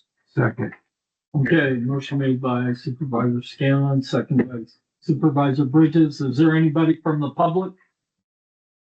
Okay, seeing none, bring it back up here for a vote. All those in favor? Aye. Opposed? Okay, motion passes. Thank you. Okay, we are going to move on to H2. Appointment of County Council. Mr. Chairman, I'm going to yield the floor. Anybody ready for a while? So this is, we're recommending, since I'm leaving, we still have a contract for Prentice Long with the county, and the suggestion is to appoint Andrew Plett as your county council. The contract would remain the same and in place, and then he would just be appointed county council in my place. And this is to fill the remainder of the contract. For the remainder of the contract. And the contract is how long? It's I believe it's a 4-year contract. I believe it expired in 2028. Yeah. So I don't have the exact date off the top of my head. Okay. At the end of 2028. Okay. Does that contract, given our previous discussion, does it dictate 3 meetings a month or 3, It just says attend the regular meetings, Oh. doesn't. As requested by the board. Yeah, thank you.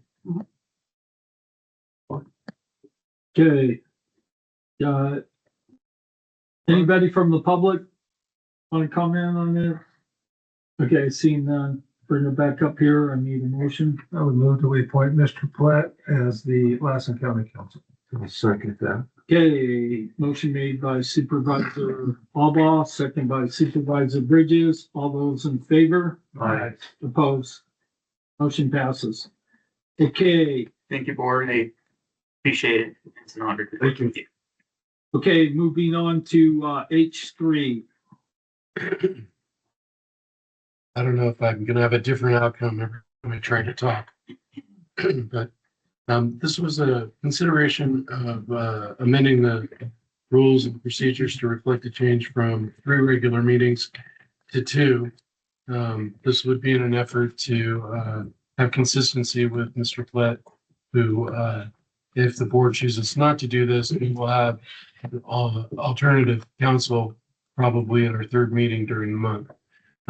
But this would be an effort to try to have consistency as well as setting the paradigm for any kind of future outside contact or county council contract that would be more attractive with the 2 versus 3 days. That's my report. Okay, anybody have any other discussion? I'm just doing the state of the record that I'm opposed to that. I want to maintain it at 3 meetings a month. For a combination of public access to the board, for us to conduct our business in a timely manner. There's times when we have, particularly the first meeting of the month, the meetings run pretty long because things kind of stack up. And I can see that happening on a more consistent basis if we're down to 2 meetings, dragging the process out. I also believe that, as I've heard from constituents that complain about the length of time it takes to get things accomplished at times, and going to 2 meetings a month, I think would elongate that process. And I like the accountability of being in contact with everything that's going on. And it works out every now and then, like it does in the next month, where just because of holidays and breaks and stuff, ends up being 2 anyway. Or as was mentioned, if there's not enough content for the agenda, we can always cancel a meeting at our discretion. But I'd like to keep it at 3 meetings a month. Go ahead. First off, I'd like to say thank you for having our rules and procedures here. It goes back to what I was saying last week in agenda reports. Right here is how you get things on the agenda. So anyway, there was a bunch of other things, but there's also how to get things on the agenda. It's been here. We pass this every year. So it's just reiteration of what I was saying last week of the silliness of other people. But anyway, moving on. I don't see a big problem with going to 2 meetings a month. This next month, if you look at November, you go to the 2nd, 3rd, and 4th Tuesdays. Okay, the second one is Veterans Day, so we're not gonna have a meeting there. The 25th is probably right before Thanksgiving. We usually don't have one there, so that leaves 1 meeting for the month of November, unless we have a special meeting, or we decide to have on 25th, and then you go down to December. We're probably just gonna have 2 meetings in December, which we usually have. And I don't know, it makes some of the meetings a little longer, which is fine, but we have to have special meetings sometimes, and we can do that. And I think it's more important, I think, to have consistency with our county council and to have them here. And there's so many times where we have a very short agenda, and sometimes we're here by 10:30. And it's kind of almost a waste of staff time and in some of the supervisors' times that has to come a long ways, which is fine. I mean, that's what I signed up for. I'm not worried about my time necessarily. As far as access to the community, I mean, my phone number is readily available from anybody, and people can call me at any time. And I don't know, I don't see a big problem with going to 2 meetings a month. And we need to go back to 3, we can go back to 3. But with the necessity of all of the modern technology, not that I use it all the time, this thing that Sarah brought up about not having paper is going to foul me off. That means I'm going to have to read my emails and do more time on my computer, which I don't necessarily like, but it's a changing of times, and change is hard. Change is very hard.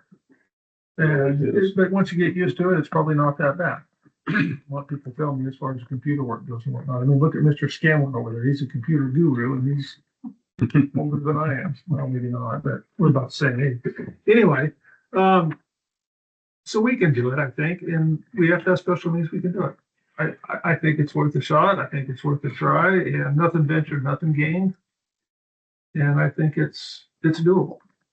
And there could be busy times where we have to do it. I don't know. I don't see a big problem. Go ahead. I can see arguments for both sides.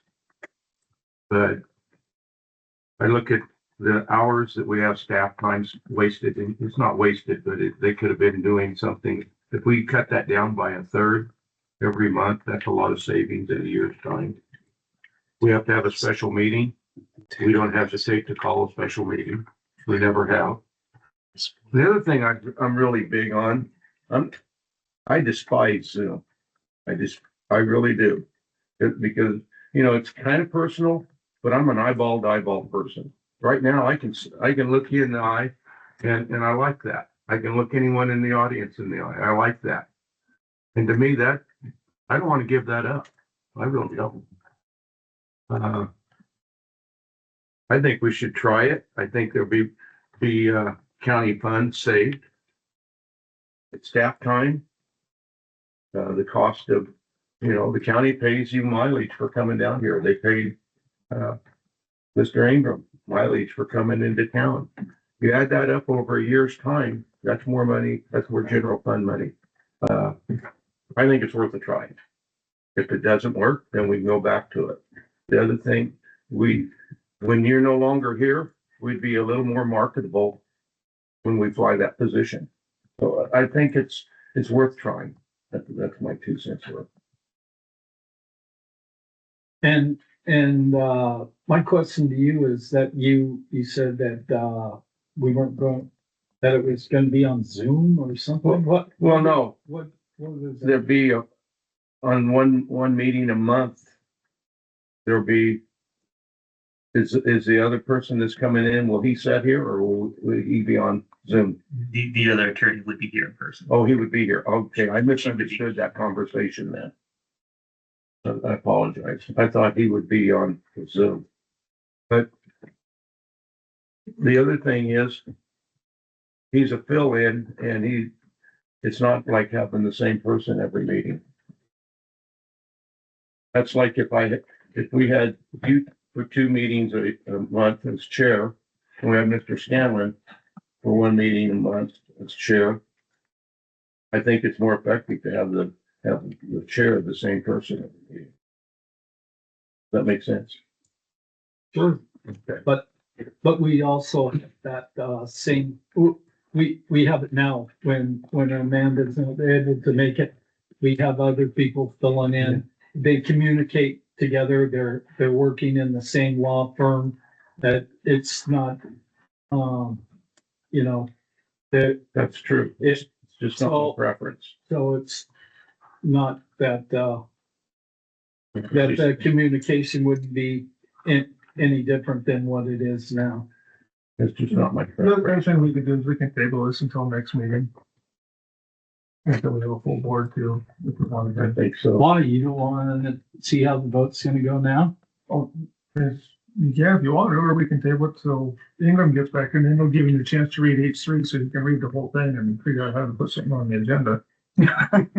Well, I've already brought that up to him once before, so. We have all multiple times, So- but you still got to. so- So. I want to call for a vote. I've moved the table. Okay, Mr. Albaugh moved to table it. Is there a second? I second it. Okay, Mr. Bridges second it. Is there anybody from the public that want to comment on it? All those in favor? All right, Opposed? No. 2-2. It was gonna go that way anyway. That's why we needed to table it. All right. I can call for your vote if you want. Huh? You can still call for the vote if you want, but the table motion failed.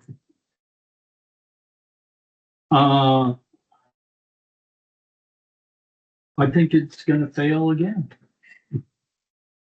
But there's nobody here to second it.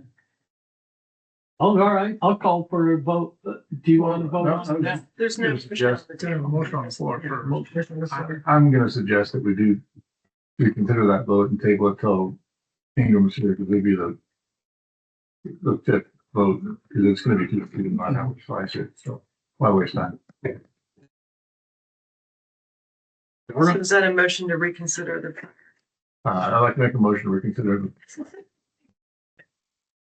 I'll second it. Okay. Motion made by Supervisor Scanlon, second by Supervisor Bridges. Anybody from the public? All those in favor? No. That's 3-1. That's to reconsider, so now it's gonna ask to make a motion to table. No, I will make a motion to table it again. What? That was the motion to reconsider that you just did, so now you have to do the motion Oh. to table. So do we have to do another motion to put it on the next agenda? Just a motion to table it until the next meeting. Okay, What I did. now second. Okay, motion made by Supervisor Alba, second by Supervisor Scanlon. All those in favor? Aye. Aye. Opposed? And that's why we have camp accounts. Okay.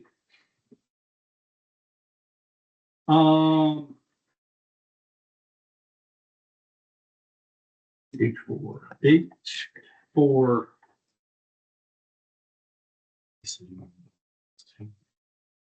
Hello again. I'm Tiffany Armstrong from Lassen County Behavioral Health. Thank you, Chair, and thank you, the board. Today I'm just bringing forward the contract for Echo Group. This is what I call EHR, Electronic Health Record 1.0. It was our first original electronic health record system that we had put in place 100 years ago. As part of the state requirements, we still have to do and issue reports to them on a regular basis. It's either cost reports or ARER, which is annual expenses and yearly reports. So they still require us to provide data for them and provide financial figures. This is something that I'm very frustrated with because obviously, you know, they're taking 10 years to do some of our reporting and we're still having to pay for a system that is obsolete. We're not using it anymore, but we still have to house the data. So hopefully once the state gets done with all of their reporting and gets caught up and everything, then I can go ahead and discontinue this contract because obviously we're not using this particular EHR system. We use something totally different, but it's still something that I have to still continue to maintain. The one question I'll probably get is what would happen if we do discontinue it in the future? What would happen is that we would do a data dump and then I would just store it in a secure space so that if in 100 years from now, I ever have to go back and have to access it, I'd still have that information. It just wouldn't be in a easy, convenient way to pull the data. So I should just do that anyway. It's just too hard to pull it, unfortunately, because we're talking multiple years of it. And sometimes that can get corroded if you do a data dump. So as long as I can still access it and pull it for whatever needs to be for the state, I still can give them what they need, even though it's been their issue for waiting 10 years to do some of these reporting systems. That's on them then. Just give it to them and they can sort through the information and get what they need. Too. It's unfortunate. It's just one of the requirements we have to do though, is provide them the data that's easy and accessible. You have. They're the ones that's 10 years behind. You've been doing it, we've been doing it for 10 years. If they're 10 years behind, shame on them. I know. Yeah, I'm in totally agreement with that. So then why are we doing this contract? Because I still have to give them data for the future. You will. Just do the data dump, say, here you go. We're done with this contract. We waited for you guys, we're giving you guys 10 years to get caught up and you haven't done it. Yeah, I wish we could, but unfortunately. Do you agree with me, Andrew? Oh, no. All right, is there any other questions? And so it began. Any other questions from the board? No, Anybody from the public? I understand why she has to do it. It's All ridiculous. those, I need a motion. I make a motion to approve the agreement with the Echo Group and authorize the county administrative officer to execute the agreement. Okay, motion made by Supervisor Bridges, I'll second. seconded by Supervisor Scanlon. All those in favor? Aye. Aye. Opposed? No. Okay. Moving on to H5. So that's mine also. That's the contract between us and the community medical specialist. For this particular contract, they're doing all of our after hours. So they beam in on the weekends, they beam on in the middle of the night to provide 5150 coverage. As you guys know, I've told you guys this a couple of months ago, we currently have 3 therapists. As of December of this year, we'll only have 2 employees working for the county in terms of as therapists. So that's again why I have to continue to provide contracts with other entities to continue to provide that 24/7 coverage. Go ahead, Aaron. Go ahead. I've got a question here. Uh-huh. It just seems, and mostly so the public can understand. Mhm. This is it's for the term of July 1st of 2025 through June 30th of 2026, and we're halfway through. Yeah, unfortunately, this contract, we had a revision during the middle of the summer that we had to do an addendum because we ran out. So unfortunately, we did that part of it, but we didn't do the full contract to say, hey, your contract's going to expire here at the end of the year. So that's one of the reasons this is the one that we just did, gosh, maybe 4 months I ago. remember when you did that. Mm-hmm. Yeah. So we should have done it both at the same time, but we just did the addendum at that time. This is the full contract. Okay, thank you. That's all. Okay, start off. If you look at H5 and H6, the cover sheets, the subject, the background, fiscal impact, the action requested, they're identical. They're almost identical, correct? So what's the difference? So one is providing after hours coverage going up and beaming in at the ER, the emergency room, for when they have 5150s. The other is to provide actual staff, in terms of psychiatrist. We have them for therapists. We have them for assortment for physician assistants. It's just one is specific just for the after hour coverage, and the other one is providing the people, the actual people for it. So could you change, I mean, I'm a very simple person and I take things literal sometimes. So if you could differentiate, I mean, other than the dollar amount, they're exactly the same. Correct. So when we do after hours, so like for instance, when my staff stop at 5 o'clock, then the after hours comes on. It's at literally 5:01 p.m. And then they provide coverage until 8 a.m. So that part, the first one here, number 5, is specific just to provide the after hour coverage, just to have them just to be able to provide that type of service. The other contract is specific to people, like we have therapists that actually beam in, do therapy, do psychiatric needs, that kind of thing. Okay. Well, if you could put something on the background a little bit, this is for after hours. Yeah. This is for whatever. Sorry to interrupt, but Yeah. I had the same question. And as I read through H5 and then went on to the other one, it says right there in the subject, specialist for after hours emergency response. And then you look at the one that follows that, it doesn't have that verbiage in it. So that's the difference. That's the difference between the two. Where do you see that? On the agenda. It's On the actual agenda summary. Oh, well, I'm saying on these. Yeah, ones yeah. here. Oh, yeah, they almost look identical except. Well, they are identical. I mean, other than the dollar amount. And that's what I was saying. Have a little bit of a, make it easier for my simple little mind. No worries. Thank you. No worries at all. We can definitely do that. I'd like to make a motion to approve the agreement with community medical specialists and authorize the county CAO to execute the agreement. Second it. Okay, motion made by Supervisor Scanlon, second by Supervisor Bridges. Is there anybody from the public? Seeing none, bring it back up here for a vote. All those in favor? Aye. Aye. Opposed? Motion passes. Thank you. Thank you, Stephanie. Tiffany, I'm sorry. I've called her that several times in meetings, huh? Okay, we're moving on to H6. To Tiffany. Oh, sorry, I'm doing this. I thought we were doing both. Sorry. That's the same one, but again, like I said, this is for specifically for the actual provider. So a psychiatrist, for a therapist to be in, to actually physically be here, because a lot of our folks unfortunately cannot do, as we talked about before, Zooms or telehealth. They have to actually physically be here. I'll be upset next game about both of them. I know, I apologize. I was confused. Sorry. Okay, any other questions? Anybody from the public? Okay, seeing none. I'll make a motion to approve the agreement with Community Medical Specialists Incorporated and authorize the county administrative officer to execute the agreement. All right. I'll second it. Motion made by Supervisor Bridges, second by Supervisor Scanlon. Anybody from the public? Seeing none, bring it back up here for a vote. All those in favor? Aye. Opposed? Motion passes. Thank you. Thank you. Thank you. Okay, we're moving on to H, 7, grant agreement with California Department of Public Health. Hello, good morning, Chairman and honorable members of the board. My name is Natalie Ruger, Interim Director of Public Health. Today, we are asking for your approval for the grant agreement for the California Department of Public Health's grant for children and youth with special health care needs.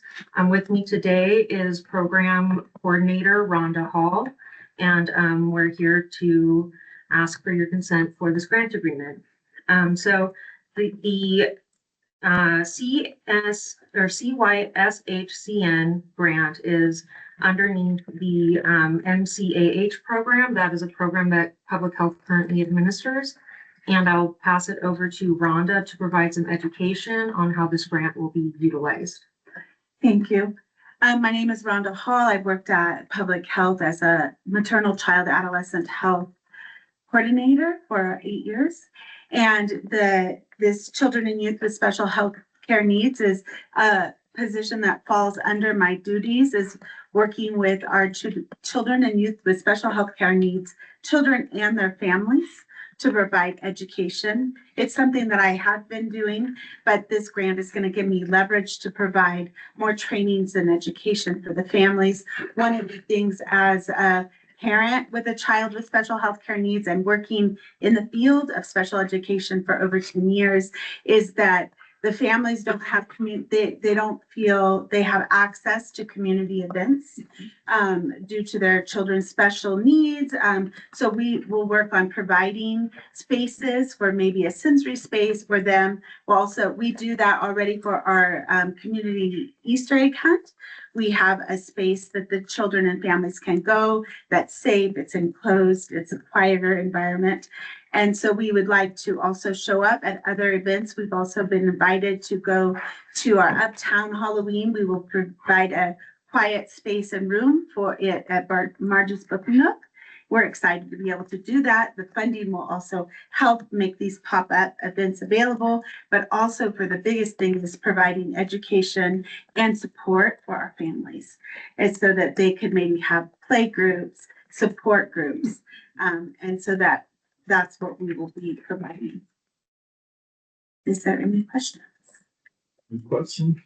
Yes, sir. As an example, how much would it cost to provide that special room at Margie's Book Nook? At this time, there is not cost. I have gathered over the years for the events that I've done for the Easter egg hunt. I've purchased climbing structures and have fidgets and activities. I use our maternal child adolescent health pop-up tent, so it's more of an enclosed space. So, I mean, it will cost what you really need to be there. That's what I was wondering, like how much they're charging for rent to rent that room, whatever. Nothing. It's not a room. It's just, it will be within the Marge's Book Nook store. We're not renting a space. Okay. We're just creating a space with a pop-up tent. Thank you. Really, yes. And this grant can also be used for enhancing some of these spaces as well. Right now, we have limited funding. for providing services and also the infrastructure for children and youth with special healthcare needs.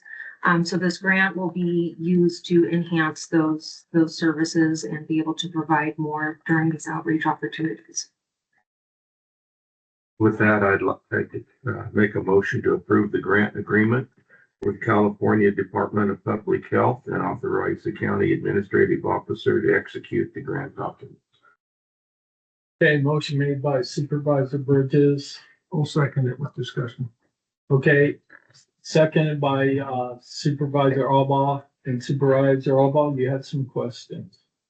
It wasn't necessarily a question, but in reading this, you got your questions and your responses. I just want to give kudos. It was very, very detailed and very descriptive, and I appreciate that. It tells you what the grant is and how you guys are going to address it. It was very nice and refreshing to read what the struggles that you face and this community faces and how you're going to do that and give you your response. It was very nice. I don't know if that was part of the grant or you guys just out. This is one of the first times I've seen it, and I kind of liked it. Thank you. So kudos. Okay, is there anybody from the public want to comment on this? Seeing none, bring it back up here for a vote. All those in favor? Aye. Opposed? Okay, motion passes. Thank you. Thank you.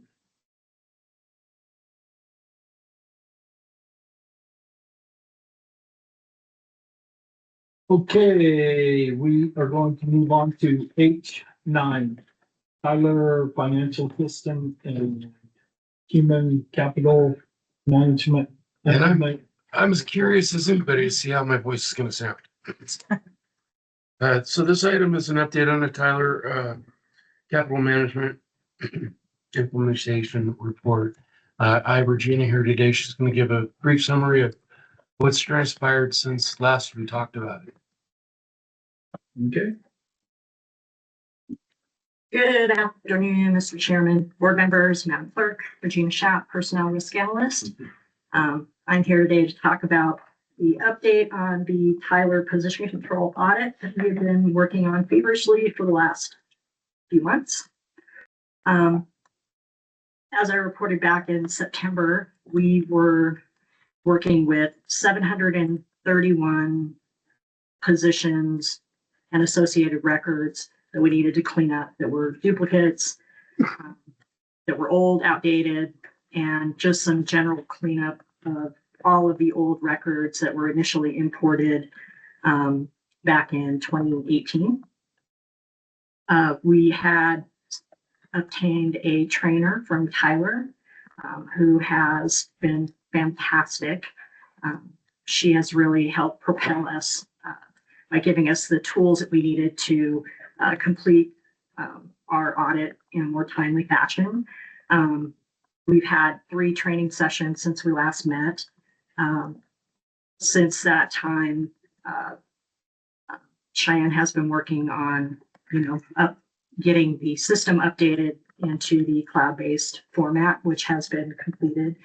And so our trainer now is able to access our website, access our data, and we can do live trainings with interaction with her in our actual system. We have been very productive, and we've assigned Belinda, myself, and Jen to complete the remaining audit during the non-payroll weeks. And I'm happy to report that we're down now to 165 records out of 731. We're still making progress. We're working on them right now all through this week to get those records down to what they should be and get them corrected. What was that number? 165 now. Thank you. So, And it's probably less now because we're working on them this morning as well. So, in tandem with that, we also need to verify position control in that the allocated positions match the 25-26 budget allocations. So that's also in addition to the corrections we're making in the positions themselves. We're also verifying that the salaries and the steps are correct from a budget standpoint, so that in the future, we'll be able to utilize the system for salary and benefit projections, which will be helpful during our negotiations, et cetera. As I've reported before, it's meticulous work and we're in a live environment. So we have to be very careful and make sure that we're not making any mistakes. And so I believe we're working at a pace now that, I hopefully will be able to come back sooner rather than later and say, we've got it down to 0. So then we can move forward with, our employee access steps to get that up and rolling out to departments. And that's where we are right now. Yes. Sounds like you made really good progress. And that's, I'm very glad to hear that. It was 100, you got 165 left to go out of the 700 or so. Out of 731, 65. That was last report that we ran. Again, we're still working this week in our non-payroll week to get that down. So I suspect it's not fast, but it's faster than it was. Sounds like you're about 80% complete then, give or take. How long do you think it'll take till you get to, give or take, a completion? It has taken us a month to get this far, but keeping in mind that, a lot of our progress was just, inactivating position numbers that didn't have any records attached. So once we start diving into the actual records, the positions with all these records attached, that's when it becomes a little more involved, and we have to go in and make sure that all of the records are closed, that all the data is in there correctly. We're inactivating them and moving on to the next one, because we can have several people in one position number. So we have to take out all the old information and bring it in and make it current. So we don't have 3 people in one position, but what's happened is in the system, if you don't close out those previous records, it's showing that all of those people are still in the same position. Right. So that's what we're trying to alleviate and get to them and make sure that it's current. You've made tremendous progress in the last 2 months, and I assume it's in part because of the additional training that actually. Absolutely. I think that, we bridged some gaps that we were missing. And we didn't know from beginning to end, how this flowed in the process from position control, which is a very important module. And it has an effect, in the general edge for budgeting purposes. And we need to make sure that all of the fields are completed for salary and benefits and for the FTEs, and making sure that those are all correct moving forward. Would it be unreasonable guess? You've gotten so far in the last month and a half. Sure. Another month and a half, you think it'd be complete? That's my goal. I mean, I will set that goal and try to reach that. With holidays and everything else coming up, we obviously want to get cranking on this before people start taking time off. Because, again, I think, our existing staff is really that we're the best tools to get it done. We know the system in and out, and now we have a better understanding of it. And I think that things are clicking in now, and we can just move forward and get it done. So it's our top priority outside of payroll. More question for you on this. There's the personnel segment of this, which is obviously a key thing, but overall, the Tyler program, I know that the assessor's office is using it pretty successfully, and it seems like Sam's using it pretty well. How much is left for the county overall? I think this really represents like the last and final component of getting to the end and utilizing it as a whole.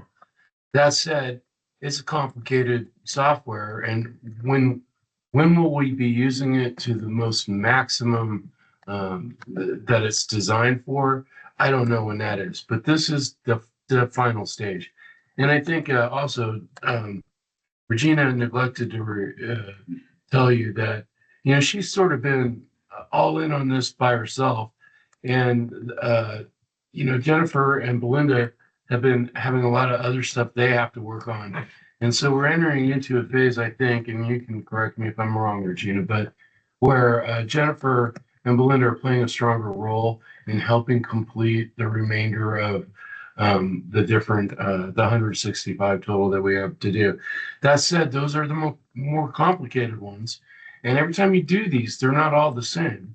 You know, each one has its own little bag of tricks. And so, you know, Regina could do 3 in an hour, and one of the others could also, but Regina did ones that were far more complicated than the others. So it's just that. Mhm. And so there's so much unknown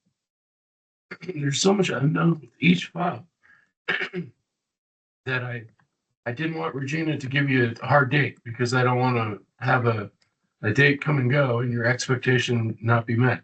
But I do think we're making great progress.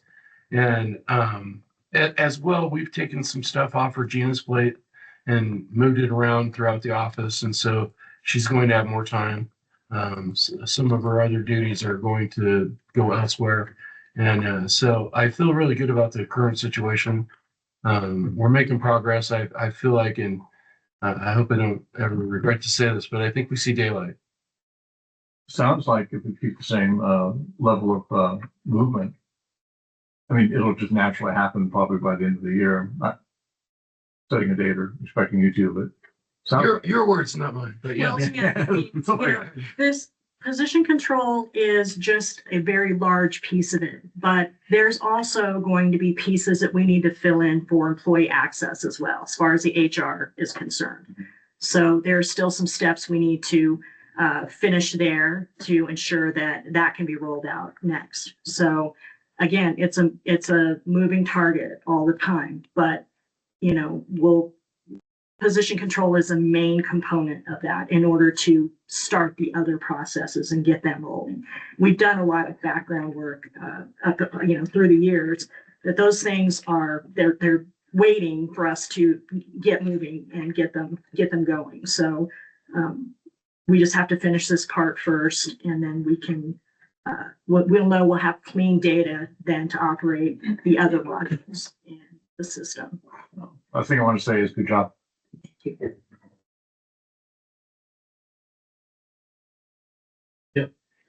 So as you're going through and doing this, I mean, kudos to you. I think you've done a phenomenal job. I mean, getting it narrowed down. I mean, that's a big step. Are you doing this from A to Z, or by department, or from the easiest to the hardest? So we run a list through the system, based on our parameters of data that, for instance, if we have more than one person attached to a position, we'll do a sort of that. So we have a list of exactly how many position numbers there are to correct. And so we've found that it gives us a clear idea of those that we need to work on. And it also gives us the dates that we have struggled with from the beginning, from 7/118 to 10/118. So, we have a good idea. It's based on position number only. So it's not the people, but people are attached to those positions. So we have to either take them out or bring it up current to what it is right now, what they're being paid right now. It's kind of a two-part thing. We have position control, but then we have job salary. So position control, runs all of the positions, and then that kind of sets the basis for what your salary projections are going to be for the budget. And then salary, your job salary is where people are actually paid from. It's just it's to really get another illustration of how complicated each thing is in and of itself. Yeah. It's hard to explain. And so you left with the hard ones or the easy ones, or is it all over? So the three of us have split it up. So, a third, a third, and a third, so that, and we'll just meet at the end. So. Okay. And we know now moving forward too. So all the transactions that are happening, since we've had our training, we know now exactly how to input the record and take out the record, close the record, inactivate a record properly, and move people around properly, which we didn't have full training on. So now we've got the full gamut. So we all have a very good understanding of that now. So moving forward, we shouldn't have those issues later. And how long is your Tyler helper going to be available to help you? Well, I think she'll be available, as long as her schedule allows. And we have another training on Monday, for any cleanup or questions that we might have, you know, based on our work that we're doing this week. If we need her, I'm sure that we can work with the project manager and get additional time scheduled based on her schedule. But she's been great about making time for us. She's also available by email as well. If we have any questions, we can just shoot to her. If she, you know, she can answer them as soon as she gets it. So You had training yesterday? we did. Yeah. So Good. I mean, And they're 4-hour, you know, increments, three hours. So I'm very happy to hear that you guys are finally getting help and that Tyler's finally providing it so that we can get this ball. yeah, I wish we would have had her sooner. She's been great. Yeah. So And not to put any pressure on you, it sounds like you guys are doing very well, and I agree with Mr. Scanlon. You gotta well, keep we're on, we're making progress now, you which gotta is keep on the same good to page. see. Might be done by the end of the year, which would be good, because then if you have other changes, that'd be awesome. It would be, you know, and I want to give a shout out to Jen and Belinda because they work hard and they've got a heck of a workload too. And it Well, they takes, do. you know, this takes work away from them as well. And shout out to Cheyenne for getting her stuff done. so it doesn't go- Well, you're giving all these shout outs. Let's not forget Danielle and Sam, because we're spreading work out over there so that Virginia can have more.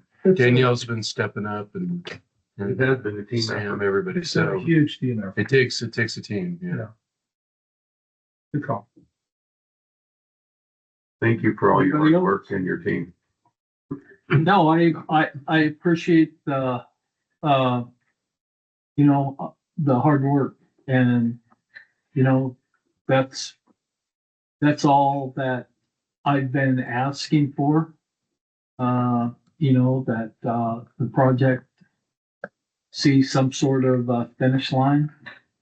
And, you know, and that the county's utilizing the training to, benefit us, and I'm glad to see that Danielle and is part of the process, and I hope that she continues to be part of the process. And so I thank you. Thank you. Maybe instead of having Christmas party, we could have a Tyler completion party. Yeah. Don't make me. Okay, any other questions? I think that's it. Thank you. Thank you. Yeah, so just want to touch base with the board. So there would be an agenda meeting tomorrow for the 28th. We'll see what's on that agenda. And we can strategize about next meetings. As somebody pointed out earlier, in November, we have a holiday that would interrupt having that on a normal day. So I think unless people have a different direction they want to go, I think it's sort of play it by ear and see what necessitates an agenda to actually come to fruition into a board meeting. But we'll see tomorrow, and we'll play November by ear, if that makes sense. Unless somebody's wants to have we could have a special meeting that same week that we have the holiday. Generally, we wait till the last minute to decide about the Tuesday before a holiday. As long as we can wait, we wait just to see. We used to have this problem with Williamson Act always having contracts at the end of the year, and so we would notoriously have a meeting before Christmas, but we're not in that boat anymore, and so we'd like to try to head that off if we don't have to do that, but we got to also see what department heads have cooking up. So next, So tomorrow, on the 28th, you're going to give a report whether we need that meeting based off our agenda meeting tomorrow. I propose for the 28th meeting, we'll have an agenda meeting tomorrow, and the chair can decide whether to have that meeting or not, based on what's on the agenda. Oh, whether to even have a, agenda meeting on the 28th, or to have a board meeting on the 28th. I would suggest we do, because we're not going to have any other meetings But if it's totally light, and I don't know, Madam Clerk, you're looking at me. I don't like change. Huh? I don't like change. Oh, okay. Well, we'll see you tomorrow. Okay. Okay, and then, I don't know about the rest of you, but I want to, have on the, agenda, about us not, getting, paper copies. Okay. I don't know. Seriously?